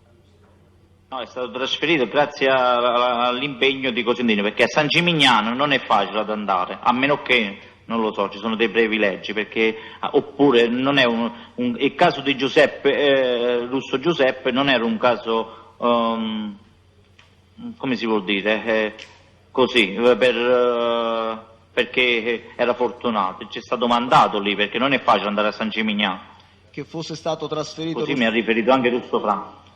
che fosse stato trasferito al carcere di Gimignano, chi gliel'ha detto? Russo Franco. Quindi lo stesso Russo Franco gli ha detto che era stato trasferito a San Il Gimignano? fratello me l'ha detto, il fratello proprio me l'ha detto. Tant'è vero che stavano evitando anche di andare a 41 bis, perché è stato uno degli ultimi ad andare a 41 bis nonostante il suo spessore criminale. Perché parla di Russo Giuseppe o Russo Franco, scusi? Russo Giuseppe. Ah, Russo Giuseppe. Ho capito. Senta,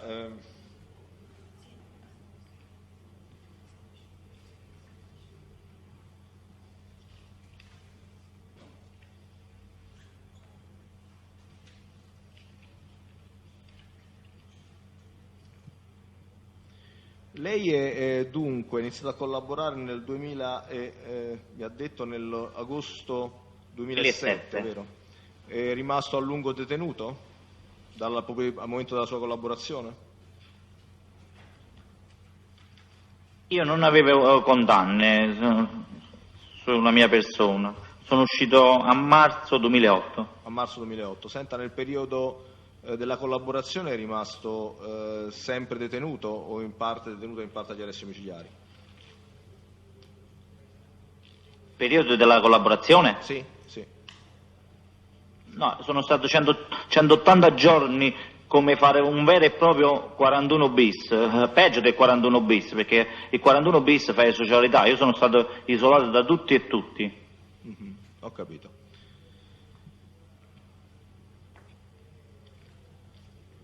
Prima quindi dell'inizio della collaborazione lei diciamo, era associato con chi tendenzialmente? Con quali gruppi, quali persone, quali affiliati veniva associato in cella, ovvero con quali gruppi faceva prevalentemente la socialità prima della sua collaborazione?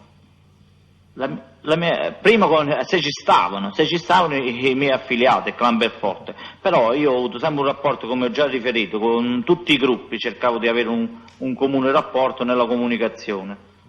Con il gruppo di Zaccaria la maggior parte facevo socialità anche con loro, sia con Peppe Misso, sia per dire con Antonio Mezzera, sia con Salvatore Nobis, con tutti quanti, con Franco, con la maggior parte esponenti sia del clan dei Casalesi ma anche nei paesi limitrofi, io con Raffaele Della Volpe, con numerose persone io facevo socialità, eppure dove mi trovavo non avevo rapporti negativi con nessuno, in buona sostanza. Scusi, è mai rimasto detenuto in cella con qualche persona che poi ha saputo essere divenuto collaboratore di giustizia?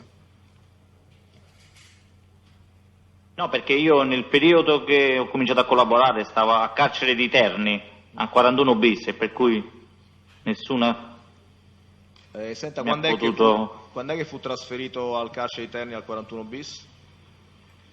E io stavo a luglio sono stato trasferito a 41 bis, ma poi sono stato il periodo che io ero assegnato a carcere di Palmi di Reggio Calabria, tra cui ci stava solo Raffaele Della Volpe a carcere di Palmi di Reggio Calabria, ma non stava perché lui era appoggiato come a carcere di Santa Maria, perché in genere quando uno è assegnato a un carcere fuori dal circondario viene appoggiato in buona sostanza a Santa Maria. Io a carcere di Palmi avevo una cella solo per motivi di salute, era stato assegnato, per cui non ci sono stati motivi di dubitare. Senta, lei era stato condannato per l'omicidio delle cave per cui era stato tratto in arresto? Prima di iniziare la collaborazione o ancora era sub iudice, sottoposto a giudizio? No, io era nemmeno l'udienza preliminare, nemmeno la chiusura dell'indagine ci stavano ancora in corso, non avevo condanne in quel periodo, ero indagato ma non né condannato. Sono stato, quando ho cominciato a collaborare, pure grazie alle mie dichiarazioni, c'è stata la chiusura dell'indagine, ho fatto il rito abbreviato, dove tra cui sono stato riconosciuto tutte le attenuanti dell'articolo della collaborazione.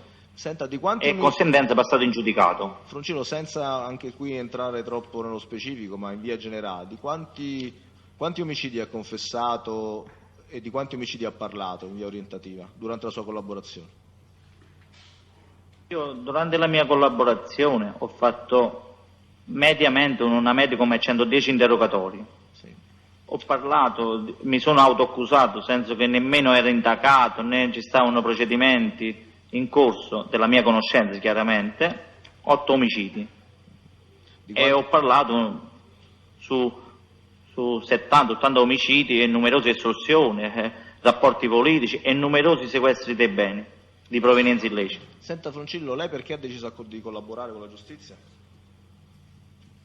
Perché la mia caratura era una famiglia di imprenditori, c'ho mio figlio che stava poco bene di salute e tuttora ancora poco bene, ho fatto radicalmente per cambiare vita completamente e di prendere la mia vita di quello che era giovane, in buona sostanza, di imprenditore, lavorando onestamente. È stato un periodo di cui il contesto sociale e il territorio mi ha portato insomma a fare gli errori, ma grazie a Dio sto rimediando, insomma. Suo figlio non rimedierò quello che ho fatto, insomma, però ci sta provando. Senta, volevo comprendere, suo figlio quanti anni aveva quando lei ha iniziato a collaborare?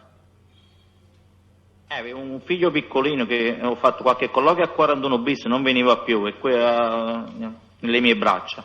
Poi avevo un mio figlio che aveva 7 anni, aveva delle crisi epilessia, insomma, che ancora tuttora adesso, insomma, che mi facevano stare male, insomma, che confluivano sempre di più a stare male. Mia moglie, insomma, ha detto cambiamo vita, insomma, anche lei mi ha invogliato, insomma, a cambiare vita e la ringrazio, come ringrazio la mia famiglia, di aver cambiato, insomma, vita.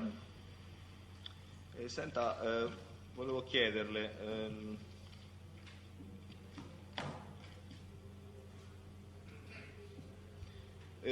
lei ha parlato di Raffaele Giuliani, mi scusi, dove si era incontrato? C'erano dei posti in particolare in cui si incontrava con Raffaele Giuliani e con chi si era incontrato insieme a Raffaele Giuliani? Lui come primo approccio veniva sempre alla casa delle mogli di Belforte all'inizio, poi dopo veniva anche a casa mia direttamente, oppure andavo io nel suo locale che aveva orti a terra, aveva un capannone di contraffazione di Ocan e tante marche false.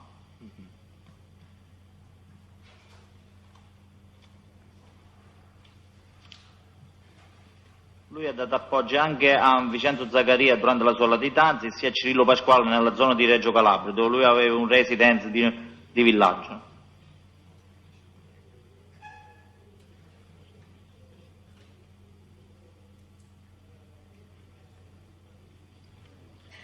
Nessun'altra domanda?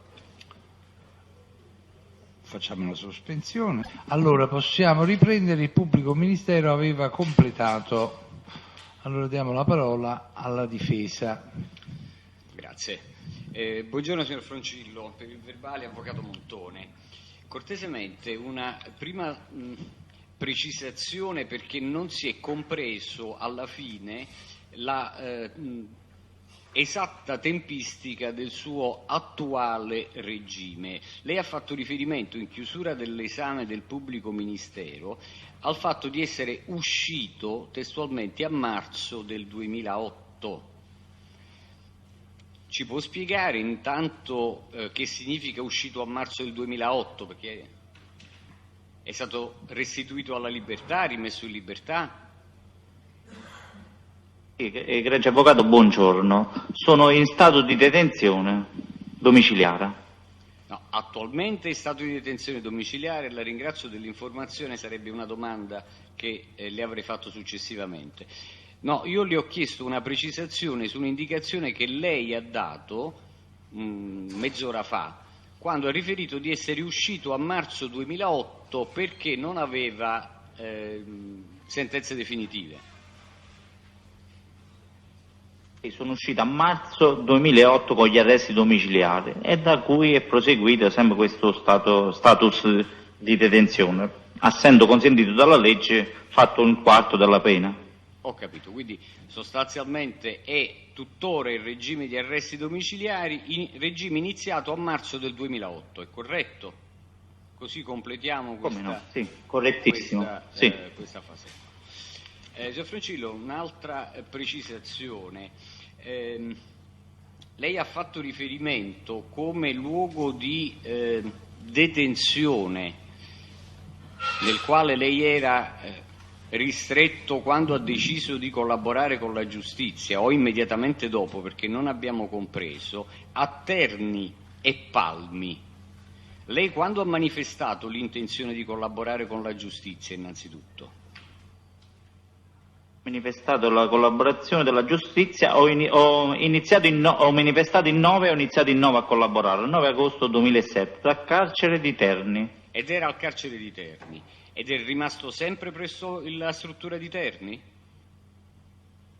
No, una volta che ho iniziato a collaborare, a rendere dichiarazioni, come procedura vengo isolato dal padiglione in buona sostanza, che io stavo a regime a Terni, e sono stato trasferito in un carcere addetto ai collaboratori, oppure, come si vuol dire, in quell'istante stavano ricostruendo un carcere per i collaboratori, dove sono stato assegnato, avevo un reparto da solo, isolato da tutto il mondo esterno. Ho capito, e questo è il carcere di Palmi al quale lei ha fatto riferimento? No, un carcere per i collaboratori, il carcere precisamente, non lo so se lo posso riferire, il luogo seppure no. Guardi, lei diciamo, è sotto, mi ascolta, lei è sotto protezione e quindi lei deve tutelare la sua sicurezza, perché ci sono ragioni di ordine pubblico che presiedono a questo, non è che è nella sua disponibilità, mi spiego, lei segue un regime e si deve attenere alle indicazioni che riceve dal Servizio Centrale Protezione, va bene? Grazie. Quindi potrà dare delle indicazioni ma generiche, non specifiche, mi spiego? Beh, ma non gli ho chiesto... No, ma non ho detto nulla, assolutamente, sulla sua domanda, avvocato. Assolutamente. E che lo stesso collaboratore stava chiedendosi se poteva rivelare, e non può rivelarlo. Senta, come ha manifestato la sua intenzione di collaborare con la giustizia? Per iscritto, ha chiesto un colloquio, ha mandato una missiva?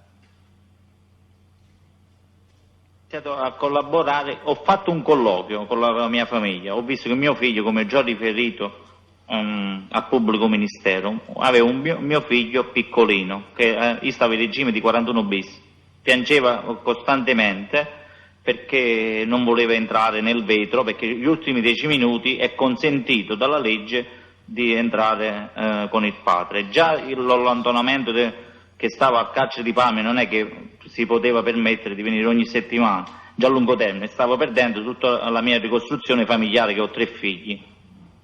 Poi avevo un altro mio figlio che stava male e tuttora adesso soffre di una patologia. Signor Francillo, mi perdoni, forse non sono stato chiaro, non sono stato felice nella formulazione della domanda. Io le ho fatto una domanda differente. Come ha manifestato all'autorità inquirente, all'autorità giudiziaria, la sua intenzione di iniziare a collaborare con la giustizia? Sì, e le stavo spiegando, fatti i colloqui, giorno 9, per pura casualità, mi viene notificato una custodia cautelare in carcere per estorsione, e vengono quella della questura di Caserte.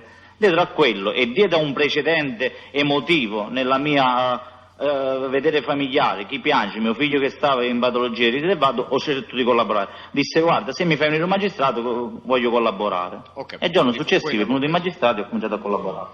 Perfetto. Ha fatto Le stavo spiegando come si evolva la mia collaborazione. Ha effettuato molti colloqui investigativi, pochi colloqui investigativi, se ne ha effettuati? Mi oppongo alla domanda, se può essere chiaro, il termine colloquio investigativo è chiaramente potenzialmente fuorviante, molto tecnico. Allora, ha effettuato dei colloqui informali con autorità giudiziarie o esponenti della polizia giudiziaria finalizzati proprio alla sua collaborazione? Non ho capito la domanda, ho fatto l'interrogatorio e ne ho fatto 120 interrogatori, ho fatto numerosi sopralluoghi. Quindi non ricorda di aver fatto... Avvocato, informali intende senza verbale? Colloqui investigativi, Presidente. Colloqui investigativi non possono essere ovviamente verbalizzati. Perché, proprio per sondare la volontà. Va bene. Quindi non ricorda se ha fatto colloqui investigativi con polizia giudiziaria, esponenti delle forze dell'ordine, prima di incontrare, ecco, per capirci, prima di cominciare a incontrare i pubblici ministeri? No, mai fatti colloqui. Adesso che ho capito, perché non è che avevo capito tanto la domanda, non ho mai rilasciato dichiarazioni se non registrato davanti a un pubblico ufficiale, pubblico ministero. Ho capito. Senta, ricorda in che data è stato ammesso al programma di protezione? Appena che sono uscito da carcere, dopo 6 mesi, ad aprile ho avuto la notifica del programma di protezione. No, lei è uscito dal carcere a marzo, ha detto, del 2008, no? Aprile è il mese dopo? Sì, come ufficialità, come programma definitivo, che io ho sottoscritto, mi è stato notificato e assegnato il programma. E quindi in che data, come programma definitivo, è stato assegnato e lei ha sottoscritto il programma? 24 aprile. 24 di aprile. Senta, con le sue dichiarazioni ha provocato sequestri in suo danno?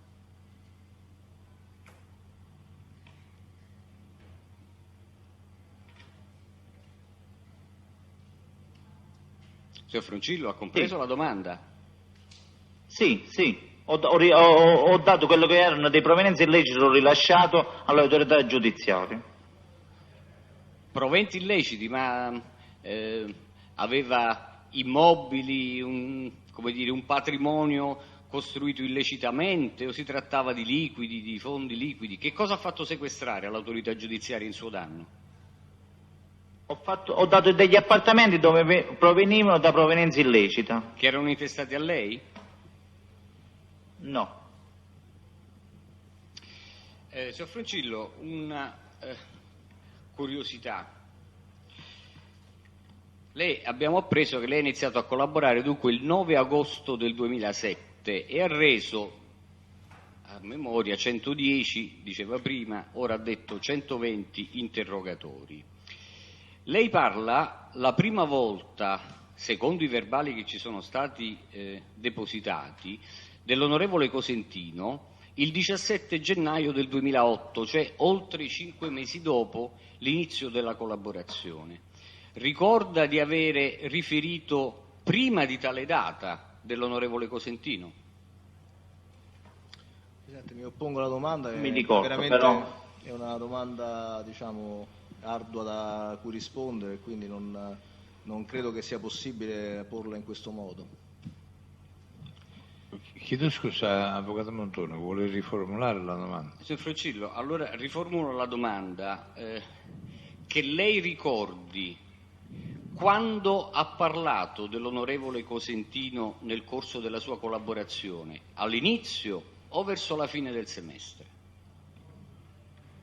Legge avvocato, all'inizio devo dare prima le mie responsabilità e poi di altrui.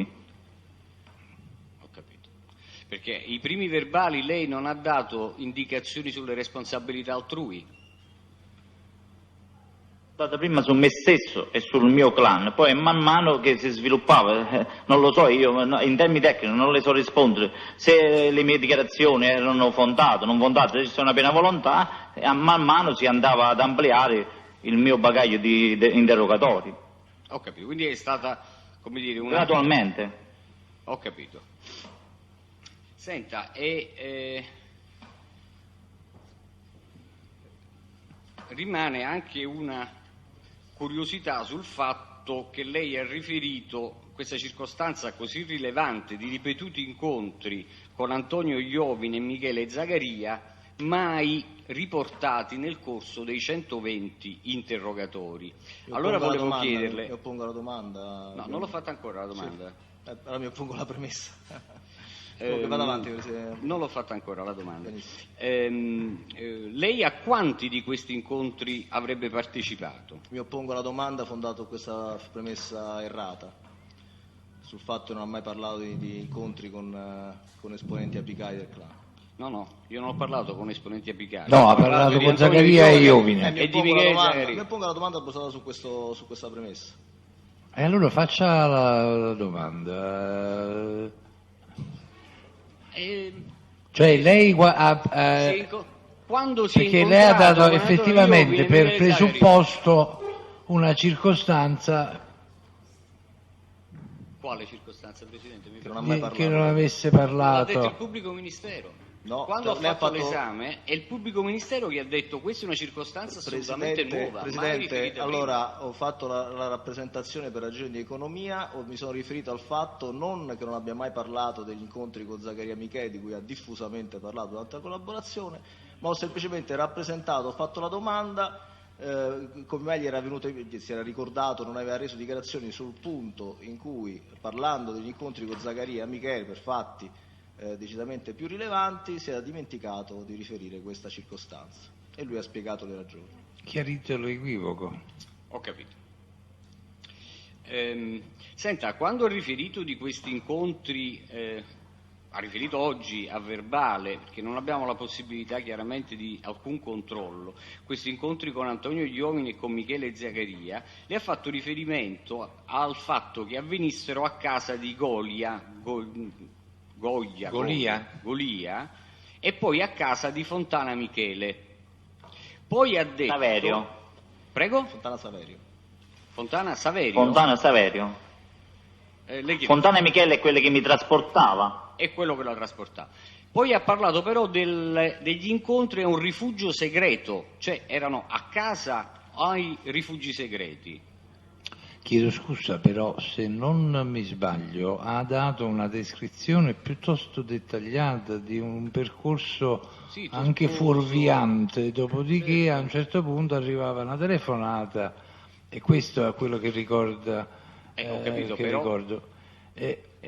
Quindi il forse percorso tortuoso non è detto che poi non andasse su una casa. No? Allora volevo capire, all'esito di questo percorso, lei questi incontri li ha svolti a casa di Golia e a casa di Fontana o nel rifugio o in un rifugio segreto? A casa di queste persone che ho indicato, io sottostavo ai rifugi che per attendere di poter andare presso queste abitazioni, che dopo l'ho scoperto chiaramente, non è che ne aveva conoscenza prima. Senta, sa se con riferimento alla vicenda della Fogna, no? L'appalto a Marcenise dei 30 miliardi di Anore Pezzato, sa se poi o le dissero se Cosentino si fosse adoperato per l'ottenimento del certificato antimafia?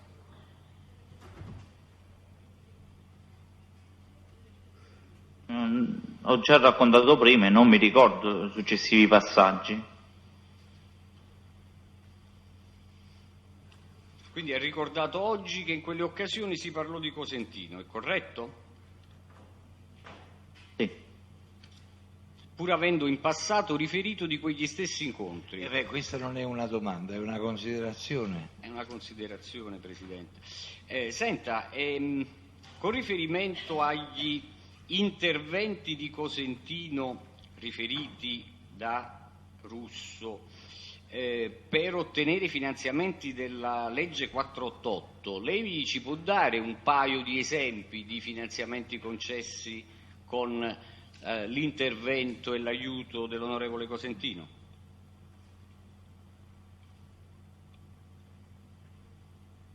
In modi termini mi sono già esposto, nelle cose tecniche non ne so uscire perché purtroppo non faccio. Io quello che è stata mia conoscenza non è che quella che è mia conoscenza è mio dovere riferirlo e l'ho riferito a questa Corte, agli avvocati e ai pubblici ministeri. Quindi non è in grado di dare una o due indicazioni specifiche di finanziamenti concessi. Io l'ho riferito su Orto di Atella e su Teverola. Io indicare società e entrare nel dettaglio, nel specifico, non ne sto a conoscenza, anche perché non avevo nessun interesse per poter sapere queste circostanze. Non è da me approfondire perché non era mia cosa saperne. Senta, veniamo un attimo al sostegno elettorale. Partiamo dal 2000-2001. Lei ricorda di che elezioni si trattava?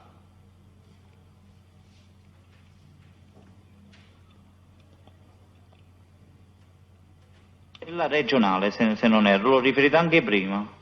Elezioni regionali 2000-2001 e chi erano i candidati? Erano Coronella e Cosentino. Coronella e Cosentino erano i candidati secondo le notizie che lei aveva ricevuto da chi? Da Massimo Russo, da Giuseppe Misso, da Letizia Raffaele, detto Lello, e Simeolo Michele di Casaluri. Ho capito. Lei ha mai incontrato personalmente Nicola Cosentino o l'onorevole Coronella? Io personalmente no, perché io non ero di Casale, ma erano gli altri di Casale. Senta, Raffaele Letizia aveva rapporti con Cosentino? Riferito da lui sì, aveva rapporti diretti perché lui era sconosciuto alle forze dell'ordine, era una persona che era in grado di formulare tutte le reti imprenditoriali e politiche. Lei ha mai assistito a incontri o per esempio a colloqui telefonici tra Raffaele Letizia e l'onorevole Cosentino? No. Ha mai assistito a incontri o colloqui telefonici tra Raffaele Giuliani e l'onorevole Cosentino? No, solo riferito da loro. Ha mai assistito a incontri o colloqui telefonici tra Simoniello Michele e l'onorevole Cosentino? No.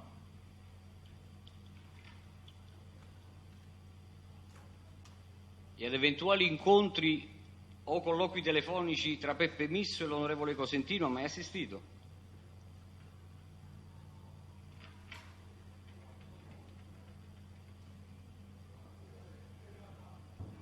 Froncillo, non la sentiamo. No, ho riferito di no. No. Ah, No, io ho riferito di no, non lo so se non si no, ascoltava, non mi si era scusi. sentito. Non si era sentito. Senta, una precisazione. Lei ha fatto riferimento al prestito concesso a Diana Giuseppe e restituito con un interesse del 2-3%. Ma questo interesse era mensile o annuale?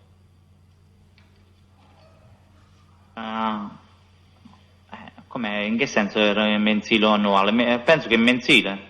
2-3% mensile, quindi tasso usurario? Sì. Sì. Senta, ha parlato dei rapporti tra la Versana Gas e la Diana Gas e al corrente di relazioni commerciali tra queste due aziende? In che senso, avvocato? Mi scusi, non ho capito la domanda. Sa se queste due aziende hanno avuto rapporti commerciali, se ci sono fatture, acquisti, scambio di documenti ufficiali da cui poter dimostrare, documentare l'esistenza di relazioni commerciali tra queste due entità aziendali? Io non ci sono andato di persona, sono riferito da Giuseppe e Diana. Riferito da Giuseppe. Presumo di sì, poi No, con certezza non ve la posso garantire. Le presunzioni non ci interessano. Sono riferito, quello è, avvocato.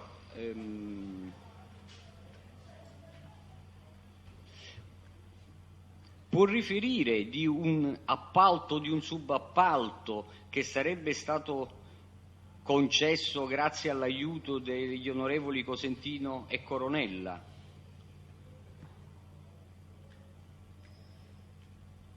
Non sono in grado di riferirlo, vi ripeto, perché a me sono cose riferite, non è che andavo a vedere il terreno, perché io sono di Marcianise e non di Casale. Era mio dovere riferire, durante che ho intrapreso una via di collaborazione, di riferire di quanto è mia conoscenza.